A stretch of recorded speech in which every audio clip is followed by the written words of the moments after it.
from the Progressive Alliance. Connie, can you hear me? Yes, I hear you very well. It's a pity I Hello. cannot be with you today in Brussels, Yes. but well, I'm next to you. Well, it is a hybrid. It is a hybrid event, and the advantage of that is that we do get to have so many people from all over. So you're very welcome. How do you feel it's gone so far? Years now, and I must say this is certainly one of the most exciting events with a lineup that is absolutely impressive.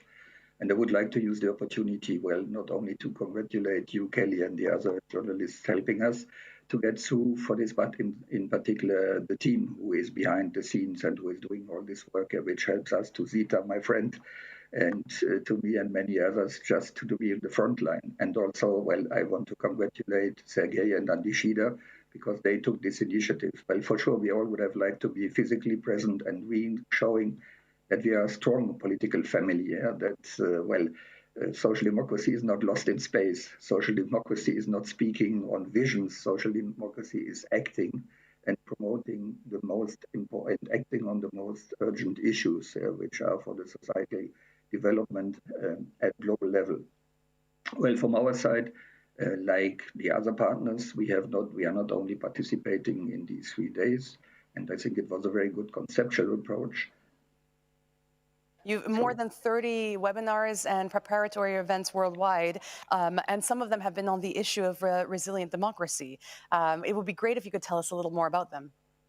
Yes, well, as Progressive Alliance is the global cooperation network of social democratic and socialist parties, whatever we do working on issues, we do it globally and we do it continental. So we started a series on resilient democracies. Why? Well, I think in Europe we discuss on Poland, we discuss on Hungary, we discuss on the question of the impact on the unsocial side of the so-called social media. We see the criminalization of those who help the migrants in the Mediterranean. And there are many attempts also and threats to democracy in Europe, but also worldwide. Just today, I got the information that the leader of our member party, UNAMOS in Nicaragua, Soyen Banaruna, she is now in jail since the 13th of June. Since the 13th of June. And nobody knows where she is, in which jail. Nobody knows anything new on her. And I think, well, this is part also of our DNA. We always stood for international solidarity. We always have promoted civic human rights and civil rights. And we should not forget that, well, sitting in the European Parliament is one thing, but in the same time, we have many activists and also party leaders from our political family who are persecuted, who are in jail. And the picture is not gloomy. We can go around the continents. Well, I mentioned Nicaragua with the dictatorship of Ortega and Murillo. We know about the problems with Bolsonaro in Brazil. We just had Lula on Monday in the European Parliament. And I noted down one quote from Lula in his fantastic speech. Lula said, well, we progressives stand for a vision that does not allow anymore Nazism or fascism, but we are there to promote democracy. And I think this is also something which we have heard in the last 2 days. When we speak on democracy, it's not only the institutional side, it is not only participating in elections, it is participatory democracy. Being on gender issues, the women's movement is a movement before it got into the parties. It's acting. We heard yesterday from my former organization, Solidar, the Domestic Workers Federation president, Bertel, who got the Silver Rose Award for Lifetime Achievement. She is an organizer, she's a promoter, she is a shaker and a doer. And I think sometimes in our family, we should also remind ourselves that if we speak on democracy, it is much more than only the institutional side. We have the debate on the rule of law. Let's insist very much, and this is what we also went through, that if we speak of rule of law, we do not want the rule of martial law, we want a democratic rule, or we want a rule of democratic law, which is important. We see also new and old trends. We have seen the military interventions in Ghana and Mali. As one example, we see a very strong Russian intervention in Africa. We see the Chinese, which are not coming with military coups, but with trade agreements, which are at the disadvantage of developing countries. So there are really hot potatoes. And we see also that there are new actors coming in, like the Pentecostal churches, who have a tremendous influence, not only in Brazil, but also going through Africa. And if you go to Asia, well, we know about Myanmar, we know about Hong Kong, In Asia, we also have the other example from the Philippines, where thousands of people are killed because they are accused by some people of having been drug users and abusers, but there is no sentence, there's no trial, there's nothing. They are just killed There's by definitely commandos. a lot of work that still needs to be done, and it's Yeah. wonderful that the Progressive Alliance and other organizations like yours are shining a light on these issues and mentioning the individuals who are in jail or who are being persecuted for trying to do the right thing. And of course, the point you made about participative democracy, about the importance of movements, is very fitting because we have here Zita Gurmai as well from the Party of European Socialist Women. I'd love to give the floor to you to tell us a little bit about the PAS Women. Sure. So first of all, it's a great privilege to be here. And of course, as we know that COVID does not allow us to be together. So yes. Le Covid ne nous permet pas d'être tous ensemble, donc je regrette de ne pas pouvoir prendre mon collègue dans mes bras parce que nous avons déjà beaucoup travaillé ensemble. Et soyez assurés que nous travaillons ensemble au sein du Forum mondial des progressistes. En tout cas, nous faisons tout pour que les femmes soient le mieux représentées possible. Cela fait partie de notre travail au Parti socialiste. Nous avons 32 organisations partenaires. Nous faisons beaucoup de travail, de campagne de sensibilisation. Bref, nous essayons de faire en sorte que pendant cette pandémie, nous l'avons vu, ça a été vécu comme un drame par de nombreuses femmes. Et ce GPS est un événement absolument unique et j'aimerais vous féliciter, vous également. Je fais partie de cet événement depuis longtemps parce que ça fait des années que je suis présidente de PES Women. J'ai participé au tout premier il y a 10 ans quand Bill Clinton est venu ici au Parlement européen. En tant qu'ancienne députée européenne également, je suis toujours heureuse de revenir ici.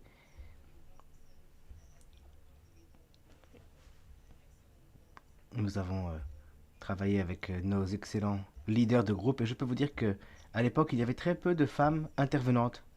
Et quand on voit comment les choses ont évolué depuis une dizaine d'années, on a vraiment une avancée majeure, de nombreuses femmes leaders. Et donc le forum lui-même progresse. Oui, tout à fait. Regardez mes collègues, Irache, qui est présidente du PS, du groupe PS, je viens de la féliciter. Elle a participé à PES Femmes. Et donc je suis très fier de toutes ces féministes formidables qui deviennent des leaders comme Yacinda. Je me rappelle l'avoir rencontrée en 2016 quand elle est devenue vice-présidente. Voilà, moi je suis ravi. Je suis aux anges. Vous pourriez lire le livre concernant la vie de Yacinda. Bref, je suis heureuse de voir qu'il y a de plus en plus de femmes. Nous arrivons à la parité, à la généralisation de cette parité homme-femme. Pour moi, c'est une opportunité majeure aujourd'hui de voir qu'on a des personnes aussi formidables, des cerveaux formidables partout en Europe. Ici, nous, le groupe des progressistes, nous sommes une force majeure. Antonio Guterres vient de notre famille politique. Nous avons aussi un président, celui du Parlement européen actuellement. Il y a aussi une femme formidable qui est à la tête de la commission des femmes, ou encore Catalina Barley, qui est vice-présidente du Parlement, ancienne ministre de la Justice. Bref, nous voyons, j'ai hâte qu'il y ait véritablement des femmes à la tête du Parlement européen. En attendant, est-ce que vous pouvez nous en dire davantage concernant votre travail? Exhausted because of course every year we do a lot of campaign on gender-based violence because we really would like to use the opportunity the 25th of November that people around the globe understand that we still have 1 woman out of 3 who are who has been exposed to some kind of physical or sexual violence. And of course, during the pandemic, it has been even deeper. And of course, gender-based violence is a long-standing goal for PS Women. And actually, we did a lot of good initiative of the last long years. And of course, raising awareness campaigns, as we just do now. I lose my ears because techniques are not always on our side. So I just would like to show you. So this is something which is absolutely crucial. the line has been crossed. So let me show you, and let me get some guidance. Wonderful. Can you see we this? show for Yes. everyone what it is? Why don't we put it on? I really hope that you can see it. So the line has been There we crossed. are. And when we talk about the pandemic, of course, it is absolutely clear that now the line has been crossed. And I would say we need to be vigilant. We need to make sure that women and men are aware of this issue, because I would say that's not a women issue. This is an issue of the society. And what PES Women is also doing, of course, we organize trainings for our members and also of our partner organizations on harassment, bystander intervention, on how to engage men into the fight for violence for a free society. So they can be a true ally, and Absolutely. so that they can actually play a part. They should be a true ally. And then just one sentence. Yes, of course. I think when we talk about a woman, it could be a partner in the family, it could be a mother, it could be a daughter, it could be a friend. And I would say, when we think about the individual cases, which shows behind who are these women who has been hidden. And of course, I just would like to mention the stories, what happened in Brussels some time ago. Yes, I have seen it on the Twitter. Yes. Yes. For those who are not aware, there were two bars in Ixelles neighborhood of Brussels where there had been so many regular attacks on women that there is now a movement to ban nightlife that comes from some women who were just indignant because I understand that they were they being drugged? Yes. They were being taken advantage of systematically by the same abusers in two nightclubs in a neighborhood not very far from the European Parliament, actually. So it's right here on our doorstep, and of course you must know the figures in Europe as well and worldwide. Absolutely. But I can tell you that's not a phenomenon in Brussels. No. We can see the UK example, spiking of drinks and even injection of drugs and the young lady that was by needle killed, into women. And there was the young lady that was killed not that long ago in the park. Yes, absolutely. So it's very much. So that's why I would say that this campaign hopefully will make a very, very clear message for PES Women this year. And of course, why we choose this slogan this year? Because we really would like to focus that we women are really fed up. So we really need to act. And I really would like to ask not only women, but men in the society, just to make sure that everybody can do something to change a better life for women. And of course, what I also would like to do, that it's not only PES Women, but our sister organization, next week in Strasbourg, in the parliament, we can have demonstration, even an online event. Every PES Women sister organization got this, so they can really act actually and to be part of this campaign. So on the 25th of November in Strasbourg, yes, absolutely.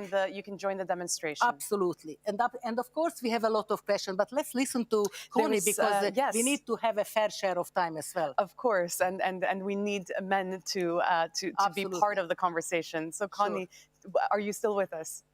Yes, for sure. How could I step out? I could not step into the parliament. I will step out before the end of this. Yes. Well, Zita and I, we are friends for more than 15 years, and well, I'm always privileged to be on her side. And and we have been doing many things together also within Progressive Alliance.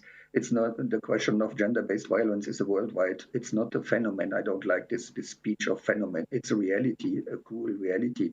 And what we have seen also in times of the pandemic, the violence against women has increased because the pressure has increased. And so therefore, well, what happened, well, thousands of women are killed regularly and suffering from verbal and physical violence. And well, we cannot speak on democracy or resilient democracy if we do not integrate and say this is also part of our fight. And therefore, well, I would not say I'm a feminist, but I'm struggling for the cause on the side of the movement. And I think, well, it is clear that there is no cultural excuse, there is no social excuse, there is no excuse at all for any kind of form of violence against women. And therefore, well, you took the initiative as PS Women in Europe, but it's very clear that we will also relay this on the global level, because we know that it is important. Going from, well, let's say from Chile over the continent to Africa, to Asia, and down to Australia and New Zealand. Well, it's a global issue, and therefore it's important. But this cannot be solved only by legislation. It needs to be solved also by engagement. And really, this question that there's a no-go area, like you have cleared here with the yellow and black band.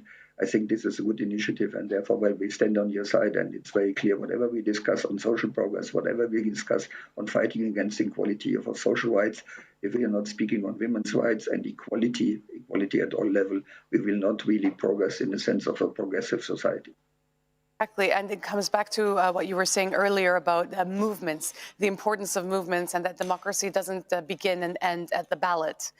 We all have to be a part of the change that we wish to see, and we are going to talk more about that in a little while. But before that, I believe you have brought a video on gender-based violence that was realized by two Portuguese filmmakers, Andrea Alnash and Daniel Batista. It's also been selected for various festivals, including the Kinocracy Festival in Brazil. So how about we have a look at it, and then we can comment some more.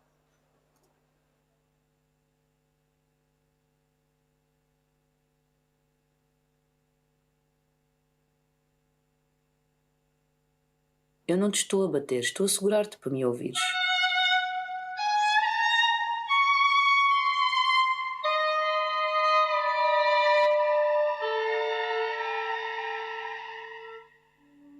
Quando deixo de ceder, ele torna-se cada vez mais tornou-se mais diabólico.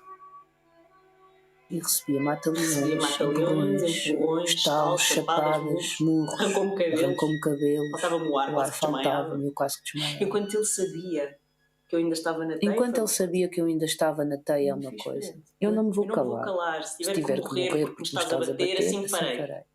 Sai da minha casa. E ele bateu. Sai da minha casa. E ele bateu-me outra vez. Sai da minha casa. Bateu-me outra vez. Achei que ia levar porrada até morrer. É muito difícil, percebo agora que não se consegue sair dali. Não há ajuda, não há apoio. Não há justiça. Pois, como grávida fiz queixa e demorou 1 mês e meio a ser chamada a inquérito. 1 mês e meio. Esse mês e meio recebi muita porrada. Cheguei a ser agredida no meio da rua, às 3 da tarde, e não houve uma alma que me ajudasse. Eu estava sozinha. Fui à polícia na segunda vez. Depois de apresentar queixa, perguntei se me levariam a casa. Pois ele tinha-me dito, se vais à polícia, mato-te. Inacreditavelmente, a polícia disse que não podia levar a casa. E deram uma alternativa de pôr uma casa de apoio. Mas eu não podia deixar de ser quem era. Acho que vem a segunda violência contra a minha pessoa. A da justiça injusta. Ele levou uma pena suspensa porque era primário, apesar de 2 crimes que aconteceram sequencialmente ao longo de 5 anos. A pena suspensa é uma vitória para esta gente. É uma vitória. Nada mais que um puxão de orelhas. Como se a juíza lhe tivesse dito amigavelmente: não voltes a fazer isso. O que é que falta? Uma de nós morrer? As três? Tenho tanta vergonha de fazer parte deste clube de 3. Mas faz. Ele foi a primeira e última pessoa que eu vou fazer. Isto não vai voltar a acontecer.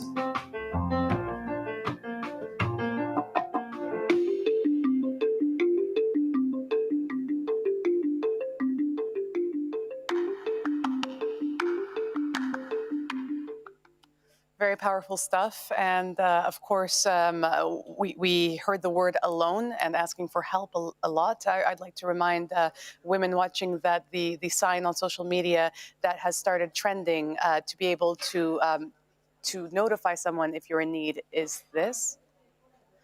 And I'd like to comment on the video we've just seen with you, because it is very powerful, and it's a very good summary also of the gender-based violence situation. So Tell us a little more. I think when you see such a video, and special thanks for the authors, Yes. you are speechless. So actually, I have seen it 2-3 times because you cannot digest in one. This horror what happened for this woman. And actually, I strongly believe that we need to show up what is going on. So this movie is absolutely moving. I think it's very, very effective. But I can tell you that a Portuguese sister party is doing also excellent videos. But this year video, I would say, is really like you feel, my goodness, I can be the next. So I think we really need to sure that we do something. But I'm very happy to tell you that we did an amazing publication, PS manifesto. Manifesto, Yes. absolutely. And of course, Put it this back is to- zero why tolerance. don't you show it one more time? There we Zero go. tolerance, because and then we try to explain what should we do. So we need more legislation. And of course, it's high time that the Council proceed finally to ratify the Istanbul Convention to ensure that all women in Europe are protected absolutely equally because it's important. And of course, the prevention and the prosecutions are also prioritized. And of course, it's also important awaiting for such a long time that the upcoming Commission proposal for legislation against gender-based violence, Of course. as we are really urging the European Parliament and, of course, the Council to make sure that the final deal is absolutely ambitious and also horizontal. And actually updating the list of EU crimes to cover gender-based violence, stepping up real effort against online violence, because this is something absolutely lively. Yes, it's easy to forget, but online Absolutely, there's absolutely. so many ways in which women are victimized and attacked online. Yes. And we need to ensure proper funding for shelters and also for prevention, such as through trainings. That this is what we did for our own women organizations. Of course, we need great education programs and other key measures that of course we are also advocating. So that's why I strongly believe that we need to act. But PES Women is doing an ongoing consultation with the European Women's Lobby, with the ETUC, with the trade unions, and of course we do the same with the commissioners. And of course we are very proud that this commission we have the most women ever. Yes, but that indeed. is our ongoing fight since 2004. And that actually fits in nicely, the fact that the Commission was able to get more female commissioners than ever before. Absolutely. With the next panel, which is on women being the Absolutely. change and Absolutely. getting more female leaders out there. We have an incredible panel. We have Elizabeth Gomez Alcorta, who's a Minister for Women, Gender and Diversity in Argentina. We have Sarah Karimi, who's a director and women's rights activist from Afghanistan, a film director. We have Magda Goreka, a women's rights activist in Poland, and Evelyn Regner, who's a member of European Parliament here, who's part of the FAM committee, which deals with women. I should go further. She's the president. Yes. She's an amazing She is president. the president. We just had a meeting because I really wanted to make sure that the European Parliament and, of course, the S&D group is on our side with this very, very strong message. We have to go to the panel shortly, but before that, Connie, I'd like to bring you back in. Would you have any last comments, any last thoughts on on women being the change? Well, I think the history of our movement had always to do with empowerment. And I think this is really the question of, it's not about of having, to say we need a woman in a position. No, it's the question of empowerment. It's the question of really equal relations. And I think sometimes it is also necessary to take a mirror and to say to our parties, well, have a look, where are you in terms of gender equality? Where are you really promoting women, not saying we just need one? There are so many who have really many capacities, but this is our responsibility in terms of promotion of women at all levels in leadership, right? I say this as a man, but I know that this absolutely is a standing issue. And I know that all over the globe in our 140 parties, there is a lot of space for reform and for capacity of doing better. So I think, thank you very much for all this. I think there's a great afternoon still, and in particular where we will continue to fight on the question until well, there is real gender equality, and until we bring an end to gender-based violence, because there is no justification at all, and it is the dark side of the moon of our societies, wherever you are on this globe. So therefore, good continuation. Thank you, Connie. And Zita, this is an amazing panel. I'm sure you're very excited to hear what it is they have to say. And what would you like to, what would you hope for? What would a future with women leaders look like in your view? Absolutely, we need parity. Of course, we need gender mainstreaming all policies, and of course, we need to empower women, as my friend Connie already mentioned. But what we need more women in decision maker, and what we also need, and that's why the Global Progressive Forum is the best place to show that we are capable to act absolutely globally, because we have different perspective, we have different background, but gender-based violence is something that, of course, hits us. Unfortunately, it is common. Yes. And then you spoke about Poland, but of course, we should also learn from history. We should learn also from the different movement, from the Palestinian, from the Polish, or from the Argentinian movement, because these are really showing us how can we women act. And of course, what we also need, we need institutional step up at level of governments. And of course, again, what does that look like to you? What does an institutional step up at the level of governments look like? Does this mean mandated 50-50 seats? Absolutely. Yes. This is absolutely parity on all levels. Actually, we are the majority of the globe, and I think it's high time that women could get the proper role. And then don't forget, absolutely proper representation. And of course, in the world stage, we really need more women leaders at the highest political level. So this is what actually PS Women fighting for.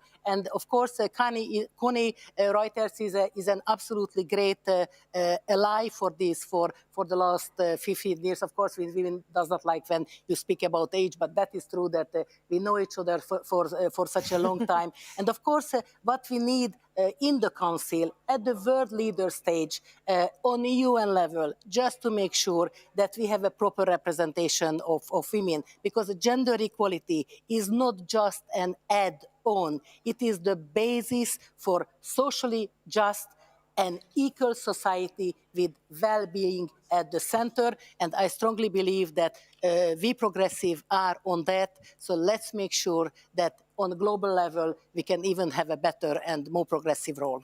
Thank you very much, Zita. Thank you very much, Connie. I am sure that the panel is going to reflect these views and more. So I can't wait to hear what they have to say. Jack, can you hear us? Are you ready for us?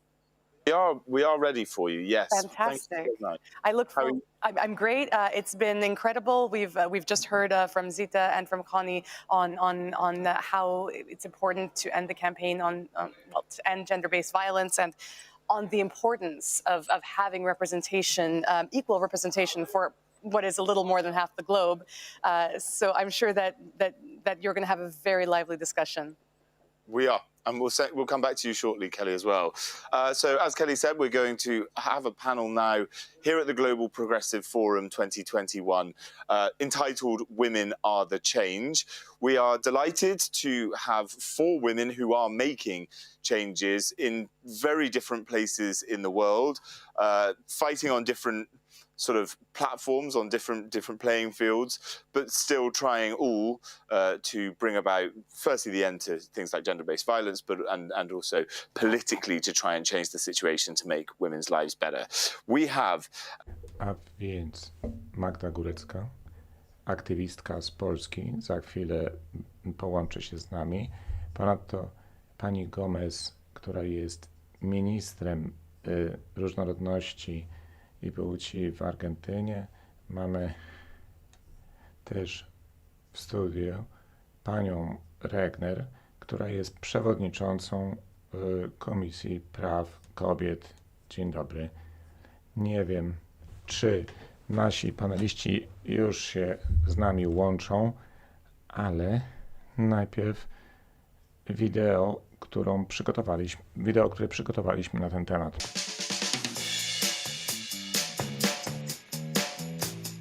A professional who prefers to speak to the man of the house. Like the percentage that women get paid less. Personally, I haven't felt necessarily discriminated against. Being asked if I was going to have children before signing my contract. Absolutely, yeah. It's always good to have more women in politics. Definitely. We should have more women in politics. As long as they bring something new. Women are taking over the world. We need positive discrimination. At the current time, we need some kind of circuit breakers. I don't know. No. I don't only support it, but I think it's essential in our society. Education for girls worldwide is very important. It all starts with the education of boys. I think it definitely starts at home, but then a lot of things need to be implemented in schools as well. At school and even media. Family and school, I think it's key to change the society.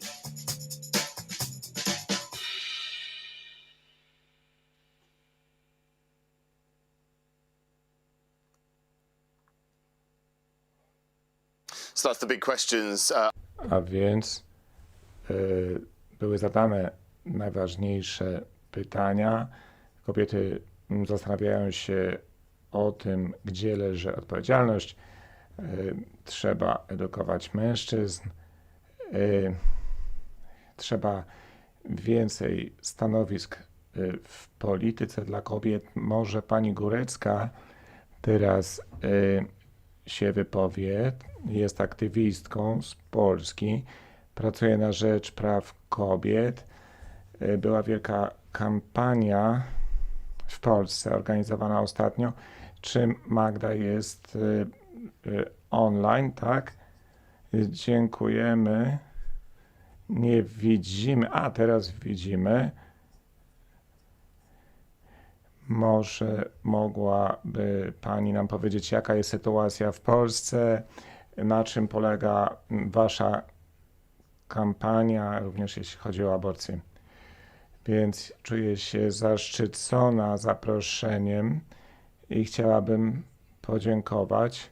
Przepraszam, że mój angielski nie jest nadzwyczajny. Ponad rok od oświadczenia pani Przyłębskiej z tak zwanego Konstytucyjnego Trybunału kobiety obawiają się zajść w ciążę, ponieważ co by się zdarzyło, gdyby ciąża była zagrożeniem życia kobiety? Czy gdyby płód był uszkodzony? Wiemy, że są nowe reguły. Teoretycznie jest możliwa aborcja w pewnych przypadkach, ale w praktyce jest inaczej. Przypadek Izabeli jest tutaj dobrym przykładem. Izabela zmarła na sepsę i jest wiele takich przypadków, ponieważ nowe prawo nie dotyczy tylko kobiet. To są też dramaty kobiet, które od wielu lat chciały zajść w ciążę. Kobiety musiały się poświęcić w wyniku fanatyzmu rządu. Jesteśmy zmuszone rodzić dzieci, które nie mogą niezależnie później żyć. Więc tu chodzi przede wszystkim o możliwość przetrwania tych dzieci. Tu chodzi o poważne uszkodzenia płodu, które później oznaczają szybką śmierć tych dzieci. To powoduje cierpienie fizyczne i psychiczne kobiety, czasami kosztem jej życia. Rząd mówi o tym, że te kobiety, które dopuszczają się aborcji, są morderczyniami. Nie ma odpowiedniej pomocy perinatalnej. Rola Kościoła katolickiego też jest wielka i to właśnie presja Kościoła determinuje politykę rządu. Oczywiście powinniśmy też wspomnieć lobby Ordo Iuris, które też dyktuje rozwiązania zgodne z doktryną katolicką przeciwko prawu aborcji czy przeciwko prawom LGBTI. Obecny papież oficjalnie nie identyfikuje się z tą wersją doktryny katolickiej. Rząd przejął media publiczne i prowadzi propagandę, która ma na celu polaryzację społeczeństwa, stosując gebelsowskie praktyki. Dochodzi do penalizacji na przykład środków antykoncepcyjnych. Mówi się o eugenice, a nie o prawach kobiet. Rząd mówi też o tradycyjnej rodzinie. Ponadto są planowane zmiany w edukacji. Nawet młode dzieci będą nauczane patriarchalnych doktryn i posłuszeństwa mężczyźnie. Rząd chce też wpływać na seksualność obywateli, zakazać korzystania ze środków antykoncepcyjnych i tak dalej.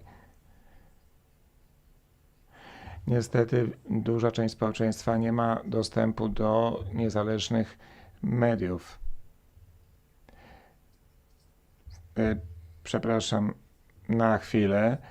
Mówi Pani o bardzo ważnych kwestiach, ale do tych kwestii wrócimy i zapytam, jak sytuacja powinna się zmienić, więc powrócimy do tych wszystkich tematów i oczywiście Polska w tej chwili znajduje się w konflikcie z wartościami europejskimi, ale teraz pani Elizabeth Gomez jeszcze, minister w Argentynie, minister równouprawnienia. Dziękujemy za to, że pani się z nami połączyła. Mówimy o sprawach międzynarodowych. Słyszeliśmy o trudnych sprawach w Polsce. Wiem, że w Argentynie zrobiono bardzo wiele pozytywnego, aby chronić kobiety przeciwko przemocy.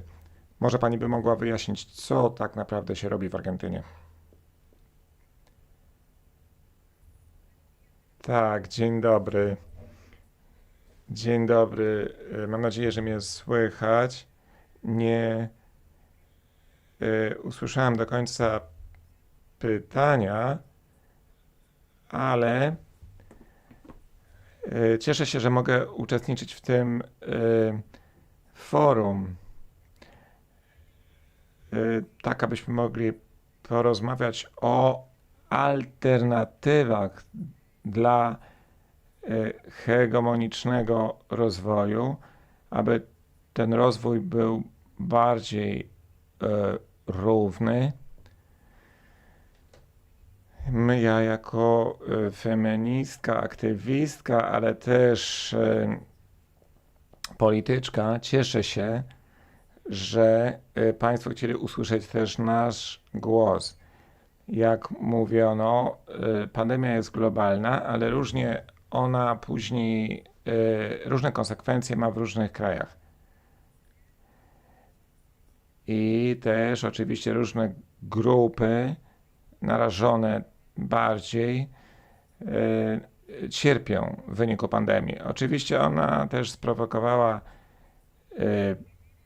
kryzys, ale też pogłębiła problemy w zakresie pewnych praw, na przykład praw równego traktowania. Ta rzeczywistość globalna w najuboższych krajach w najuboższych krajach ta sytuacja wygląda najgorzej, szczególnie właśnie w Ameryce Łacińskiej, gdzie mamy problemy na rynku pracy. Na przykład cofnęliśmy się o 10 lat, jeśli chodzi o uczestnictwo kobiet na rynku pracy. Znacznie spadło PKB i podniosło się bezrobocie, spadły dochody gospodarstw i 110 milionów kobiet w Ameryce Łacińskiej żyje w ubóstwie. W Argentynie również mamy te problemy, między innymi bezrobocie. Szczególnie jeśli chodzi o kobiety najmłodsze, a więc pandemia oznacza, że jest generalnie mniej możliwości zatrudnienia kobiet. I ponadto sektory, które się rozwijają, na przykład budownictwo czy wytwórczość, to są sektory bardzo zmaskulinizowane. A więc a kobiety pracują w handlu, w turystyce, w usługach domowych, to są te sektory, które najbardziej ucierpiały w wyniku pandemii, a więc ta luka pomiędzy kobietami i mężczyznami jeszcze się poszerzyła. My postawiliśmy na radykalną transformację, aby poprawić te problemy strukturalne i przeorganizować życie społeczne.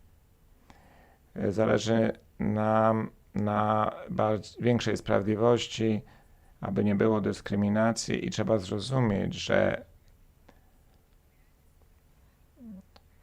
feminizm popularny może bardzo dużo wnieść do transformacji i do tego nowego ożywienia, nad którym pracujemy na forum światowym.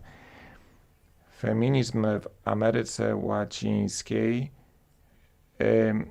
utworzył szereg narzędzi, a ponadto kobiety są kluczowymi aktorami w polityce, tak aby działać na rzecz równouprawnienia. Wiemy, że te niektóre nierówności wynikają z systemu, z kapitalizmu, z patriarchalizmu, z kolonializmu, a więc biorąc pod uwagę obecne kryzysy na świecie, trzeba zwrócić uwagę na to, że niewystarczające jest tylko wyjście z kryzysu wywołanego przez COVID. Trzeba też działać na różnych frontach i te fronty to przede wszystkim walka z patriarchatem, z segregacją kobiet i mężczyzn w świecie pracy. Trzeba też krytycznie patrzeć na prawa reprodukcyjne, więc my zdajemy sobie sprawę, że są te nierówności w rządzie argentyńskim i to wynika z tego, co tak naprawdę się w świecie dzieje. Przepraszam, muszę przerwać i to, co pani mówi, jest oczywiście wszystko bardzo ciekawe i te szerokie wizje polityczne są bardzo ważne. O tym zaczniemy mówić trochę później, ale i później też zapytam, co robi rząd argentyński, ale teraz jeszcze pani Regner. For being with us. We've heard there some. I mean, it's not lovely to hear. Really. Słyszymy o bardzo trudnej sytuacji kobiet, jeśli chodzi o ochronę zdrowia w Polsce. Dość złożoną sytuację. Elizabeth o tym mówiła, o wymiarze gospodarczym, kiedy patrzymy na wpływ pandemii. Pani reprezentuje kobiety w parlamencie poprzez Komisję do Spraw Kobiet. Jak wygląda kwestia równości płci w Europie? Co robicie, żeby poprawić sytuację? Dzień dobry, witam Państwa. Cieszę się z tej możliwości rozmowy. Wiele dobrych rzeczy się wydarzyło, ale też wiele niekorzystnych, więc mamy sytuację, gdzie można wiele zrobić, by ten wymiar i postęp socjalistyczny i postępowy osiągnąć, ale z drugiej strony jest też ten patriarchalizm, o którym Magda mówiła. Musimy rozbić tą męską fortecę, kiedy mówimy o przywództwo kobiet, czy to w gospodarce, czy w polityce. Kobiety w zarządach już od jakiegoś czasu w nich pracują, są propozycje, potrzebne są rozwiązania wiążące. Jak nie będą wiążące, jak nie będzie monitorowania kryteriów i sankcji, nie będzie postępu ani w polityce, ani w firmach. Kiedy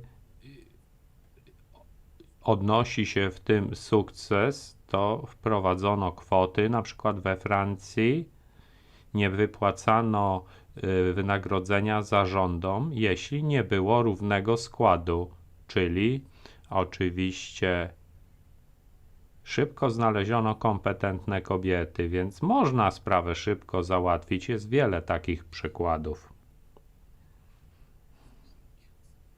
Naciskamy na Radę, bo są państwa członkowskie niechętne, żeby zrobić coś z przywództwem gospodarczym kobiet, bo tutaj trzeba działać z góry na dół, żeby umożliwić działanie kobietom na wszystkich szczeblach. Czyli to musi być podejście odgórne i to jest oczywiście tylko jeden element układanki. Kolejny, który był wynikiem, zresztą Elizabeth o tym mówiła, jednym z wyników to było kryzysu koronawirusa. O tym wiedzieliśmy już wcześniej, ale teraz było to jeszcze bardziej uderzające. Chodzi o te wszystkie wspaniałe kobiety, które leczą obywateli i co? Czy są wynagradzane? Co z pensjami? Co z szacunkiem? Więc jest w sektorze opieki głęboki kryzys. Kryzys koronawirusa ma twarz kobiety. Kryzys w sektorze opieki wymaga analizy sytuacji tych miejsc pracy, tych zawodów, gdzie kobiety pracują, kasjerki, sektor opieki. To jest ważne dla całego społeczeństwa i widać, że jest ogromny odsetek kobiet wykonujących tę pracę. Jak porównamy to z typowymi zawodami męskimi, widzimy, że jest ogromna różnica wynagrodzeń i z tym coś trzeba zrobić. Mamy wspaniałe kobiety przywódców w Finlandii, Sanna Marin, kiedy spojrzeć na kraje nordyckie, w Danii, Finlandii. Widzę też, że Elizabeth jest tu obecna. Wtedy sytuacja zmienia się na lepsze, bo nie tylko wtedy oznacza to, że jesteśmy neutralni z punktu widzenia płci, ale nie jesteśmy zaślepieni w tym obszarze. Chcemy zwalczać przemoc wobec kobiet, chcemy dane gromadzić, naciskamy na Komisję Europejską. No i oczywiście nie zapominamy, że kobiety mają być widoczne, reprezentowane w zarządach firm i w polityce. Nie wspomniałam jeszcze o tym, co Magda powiedziała, ale jasne jest też również, że jeśli kobiety w Polsce są atakowane ze względu na głęboko niekorzystne przepisy dotyczące aborcji, no to jest atak na wszystkie kobiety w Europie i na świecie. To nie jest tylko kwestia solidarności, ale też obrony praw podstawowych, praw kobiet, dlatego robimy wszystko, co możliwe, jeśli chodzi o procedury praworządności wobec Polski, bo tu chodzi o nas wszystkie. Zwrócę się do pani Magdy. Magdo, czy uważasz, czy jest ta solidarność? Mówiłaś, ale jeśli chcesz, możesz mówić po polsku, bo mamy tłumaczenie na inne języki zapewnione, więc jeśli masz ochotę, to możesz mówić po polsku. No więc Magdo, czy masz takie odczucie, że jest z tych ruchów kobiecych solidarność spoza Polski i co robicie na miejscu w Polsce, żeby tę sytuację zmieniać? Jak można ją zmienić? Przede wszystkim bardzo się cieszę, że mogę mówić po polsku. Przynajmniej nie będę tutaj się jąkać. Przede wszystkim chciałam wyrazić głęboką wdzięczność, ponieważ z zagranicy płynie do nas bardzo duże wsparcie.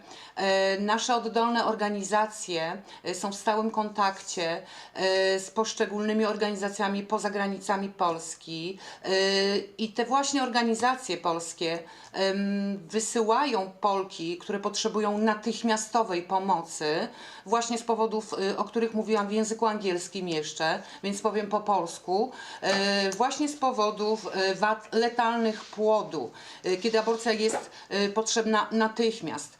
Więc mamy potężne wsparcie. Bardzo dziękuję w imieniu wszystkich kobiet, myślę, że na całym świecie.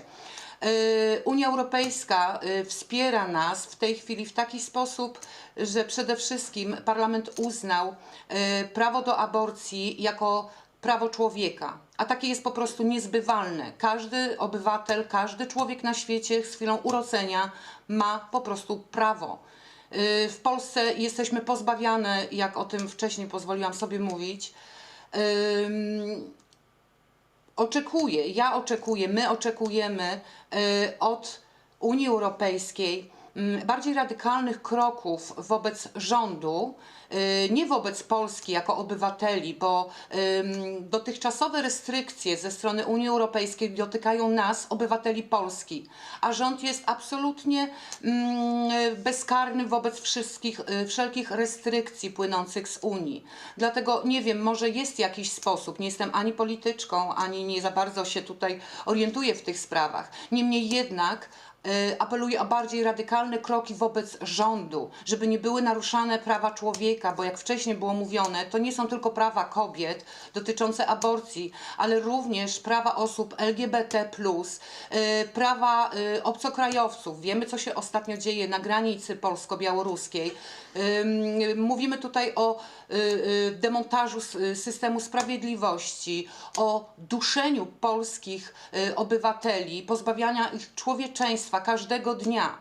Śmiejemy się, że rano budzimy się w całkiem nowej rzeczywistości i apeluję, żeby te kroki były podjęte jak najprędzej, bo już 1 grudnia będzie czytany projekt obywatelski, którego jakby kieruje to Ordo Iuris, gdzie wyobraźcie sobie wszyscy Państwo, że aborcja ma być karana karą więzienia od lat 5 do 25, a nawet dożywocia. I dla porównania w Polsce kara za gwałt na kobiecie to jest 12 lat. Więc to zaczyna być absurdalne. Środek Europy, XXI wiek, a my cofamy się do średniowiecza. Teraz wczoraj bodajże wpłynął projekt zakazu rozwodów, podwyższenia cen za rozwody i przedłużania spraw rozwodowych.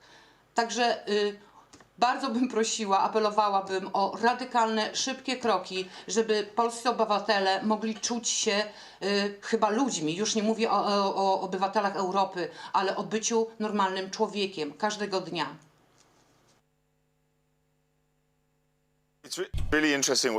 Bardzo ciekawe informacje na temat tematu aborcji, który reprezentuje też wiele innych kwestii. Wiem, że była kampania plakatowa w Polsce, która polegała na tych wielkich plakatach "Kocham matkę i ojca". ale to też ma pewien wydźwięk wobec wspólnoty LGBT, skoro dzieci mają pochodzić tylko mają być tylko w rodzinach tradycyjnych, mężczyzna i kobieta. Elizabeth, do ciebie się teraz zwrócę. Chciałbym się dowiedzieć, bo wspominałaś o różnicach, jeśli chodzi o poziom obciążenia kobiet i mężczyzn podczas pandemii. Co robi wasz rząd w Argentynie, żeby chronić kobiety i w pracy, i w domu, szerzej, podczas pandemii?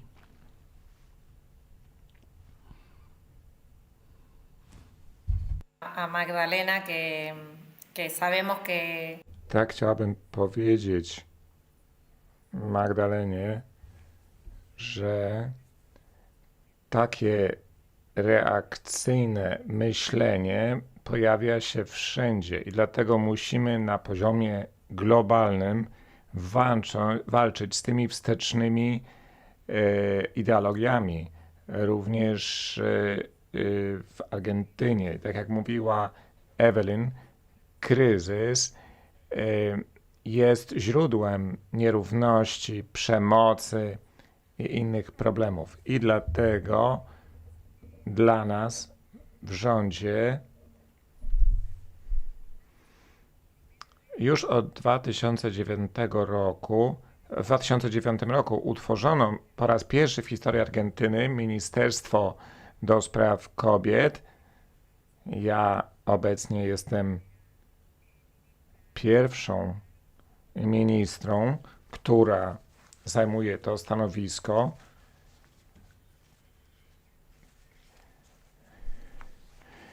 To jest polityka większościowa, to nie jest jakaś polityka mniejszościowa w naszym przypadku. My też na przykład uważamy, że praca polegająca na opiece nad innymi osobami powinna być traktowana jako normalna praca. Również zwracamy uwagę na te zasady równego traktowania kobiet i mężczyzn na poziomie i krajowym, i regionalnym. Tak więc w ciągu 3 miesięcy utworzono nowe ministerstwo. Utworzyliśmy taką platformę współpracy z różnymi podmiotami i ministerstwami. Traktujemy pracę jako prawo. W tym przypadku oczywiście też chodzi o prawo pracy dla kobiet. I analizujemy kwestię właśnie pracy kobiet mającej na celu opiekę nad innymi członkami rodziny. Mówimy o dzieciach, o osobach niepełnosprawnych, osobach starszych. Zastanawiamy się, jakie usługi, służby prywatne i państwowe mogą tutaj być istotne z punktu widzenia kobiet. Tworzymy też komitety eksperckie, tak aby przygotować się do debaty parlamentarnej. W tym roku też uruchomiono program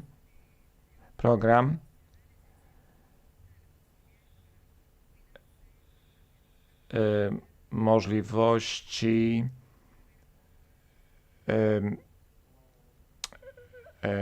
przechodzenia na emeryturę i kobiety, które mają ponad 60 lat i miały dzieci,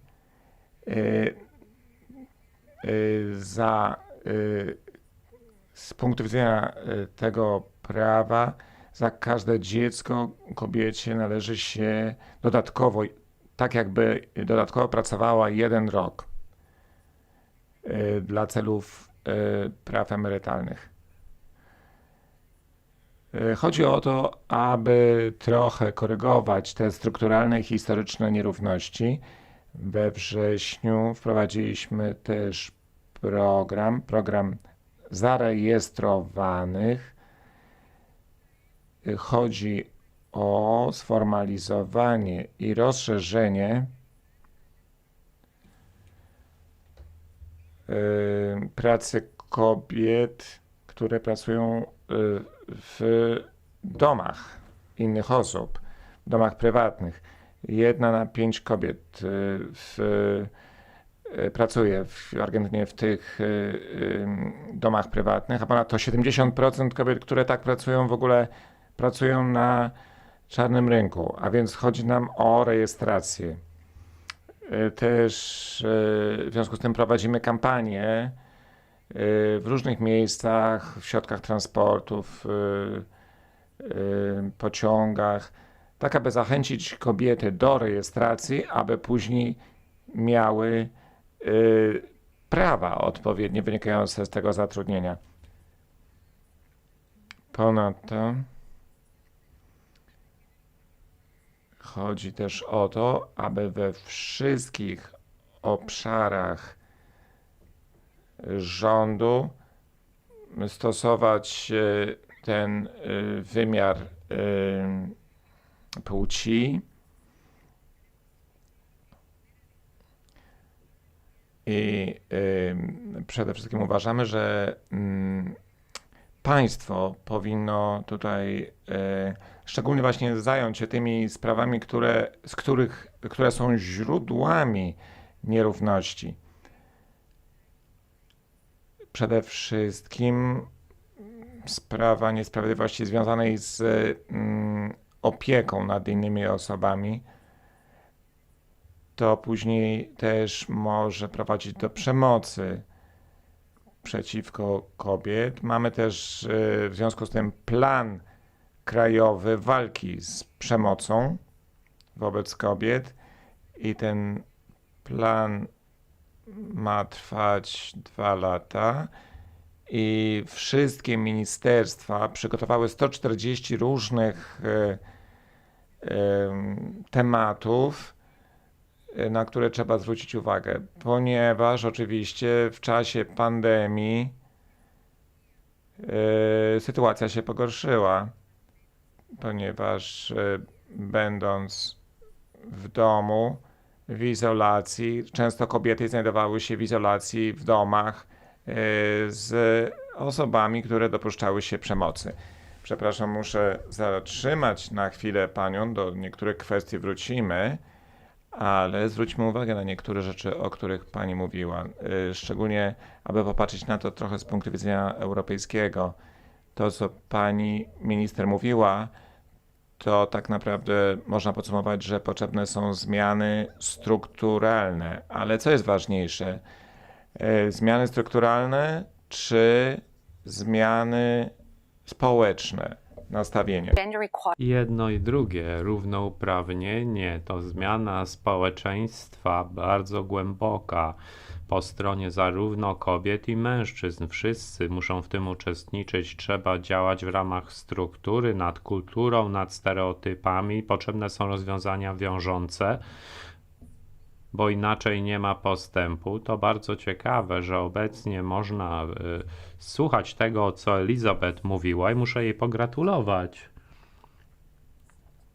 że jest pani ministrem zajmującym się równouprawnieniem i płcią, bo tym zawsze muszą zajmować się przywódcy i musi być to prowadzone w sposób włączający całość społeczeństwa. Całe społeczeństwo musi się pracować i cieszę się, że w Argentynie świetnie się to udaje, czyli na przykład przygotowywanie budżetu z uwzględnieniem kwestii płci. To już się robi w szeregu krajów. Staramy się to też robić na szczeblu unijnym, kiedy mówimy o Funduszu Odbudowy i Odporności, żeby wprowadzać w budżecie takie warunki, by środki były wydatkowane z korzyścią i dla kobiet, i dla mężczyzn. Na przykład mieszkalnictwo. Kiedy się finansuje mieszkalnictwo, trzeba zwrócić uwagę, czy może są samotne matki, czy może coś należy uwzględnić, że ktoś, kogo nie stać, też potrzebuje mieszkania. Co to oznacza? Jeśli chcemy, żeby dziewczęta zainteresować matematyką, naukami ścisłymi, co należy zrobić w tym wymiarze? To znaczy, że jest potrzeba włączania do głównego nurtu kwestii równouprawnienia we wszystkich obszarach życia i to się samo nie wydarzy. Dlatego ważne jest, jak Elizabeth mówiła, potrzebny jest krajowy plan działań. Na przykład w Finlandii jest krajowy plan działań, by zwalczać przemoc wobec kobiet. Bardzo udany. Tak, Finlandia świetnie sobie radzi z tym i kiedy zobaczymy, że jest zaangażowanie, zobaczymy jakie są dane liczbowe, to możemy dobrze zadać sobie pytanie, czy może jeden z wniosków analizy jest taki, że na przykład policjanci wymagają szkolenia, żeby dokładniej się przyglądać sytuacji, kiedy pojawia się przemoc. Na przykład w Austrii, gdzie niedawno widzieliśmy teraz wyniki badania, Ministerstwo Spraw Wewnętrznych nawet nie wskazuje w swoich sprawozdaniach, ile kobiet zabito. Jest tylko liczba morderstw i koniec, a już nie wiadomo, ile kobiet zabito. Więc żeby zmienić podejście społeczeństwa do problemu, trzeba włączyć do głównego nurtu kwestie płci przekrojowo. I wróćmy jeszcze do przykładu Finlandii. Urlop rodzicielski dla kobiet i dla mężczyzn obowiązkowy. I wtedy się okazuje, czy dla obojga ma być nieco dłuższy, więc wtedy mężczyźni też swoje zwyczajowe zachowania zmieniają. Obecnie, gdzie kobieta normalnie głównie odpowiada za opiekę nad domem rodzinnym, powie mężowi wynieść śmieci, pomóc w kuchni, to mężczyźni odpowiedzialni to wykonają, ale nie biorą mentalnej odpowiedzialności za to. Zmiana polega na tym, że mężczyzna będzie automatycznie te śmieci wynosił, że to będzie jego zadanie, że nie będzie trzeba mu mówić. Tu chodzi o zmianę w społeczeństwie. Oczywiście nie przyjmiemy ustawy, że mąż ma śmieci wynosić, ale jest to coś, co trzeba po prostu zakorzenić w społeczeństwie w wieloróżnych obszarach. Tak, jeśli chodzi o opiekę rodzicielską, różne obowiązki. Można to robić poprzez rozwiązania takie właśnie i to staramy się czynić w parlamencie, by tak zwany ten gender mainstreaming, czyli włączanie kwestii płci do głównego nurtu, żeby to było obecne wszędzie. Żeby nie mówiono tylko o tym w osamotnieniu. Czytałem informacje na temat konwencji stambulskiej i mówiono o tym, że jeśli chodzi o formy przemocy wobec kobiet, są dwa w zasadzie punkty w formularzu, gdzie przemoc wobec kobiet była i przemoc w domu i to zmieniło zupełnie wymiar. Proszę Państwa, kończy nam się czas i mam pytanie, co by zmieniło sytuację w Polsce? Więcej kobiet u władzy, w rządzie? To może się wydawać odległą perspektywą, ale co może zmienić sytuację, poprawić ją dla kobiet w Polsce? Pytam Panią Magdę. Mam nadzieję, że będzie to niedługo. Liczę na to. Tak jak zostało wspomniane, więcej kobiet w rządzie. Pomimo że w Polsce istnieją parytety, najbardziej progresywna partia w Polsce, czyli Lewica, nadal ma większość mężczyzn u władzy, a wiadomo, mężczyzna nie będzie nigdy bronił, na chwilę obecną, nie będzie bronił dobra kobiety. Myślę, że należy również edukować dzieci, żeby od najmłodszych lat było równouprawnienie płci, żeby zabawki w sklepie dla dziewczynek to nie było żelazko czy lodówka, a dla chłopców śmigłowiec i wyścigówka, bo w ten sposób dziewczynki są już uczone roli w życiu. Więc to przynajmniej w Polsce trzeba zrobić jedną wielką rewolucję w mentalności ludzi, ponieważ my też mamy jakieś takie zaszłości z czasu komunizmu, gdzie istniało takie ciche przyzwolenie na wyższość kobiet, wyższość mężczyzn nad kobietami, na przemoc domową i przede wszystkim edukacja, edukacja, edukacja.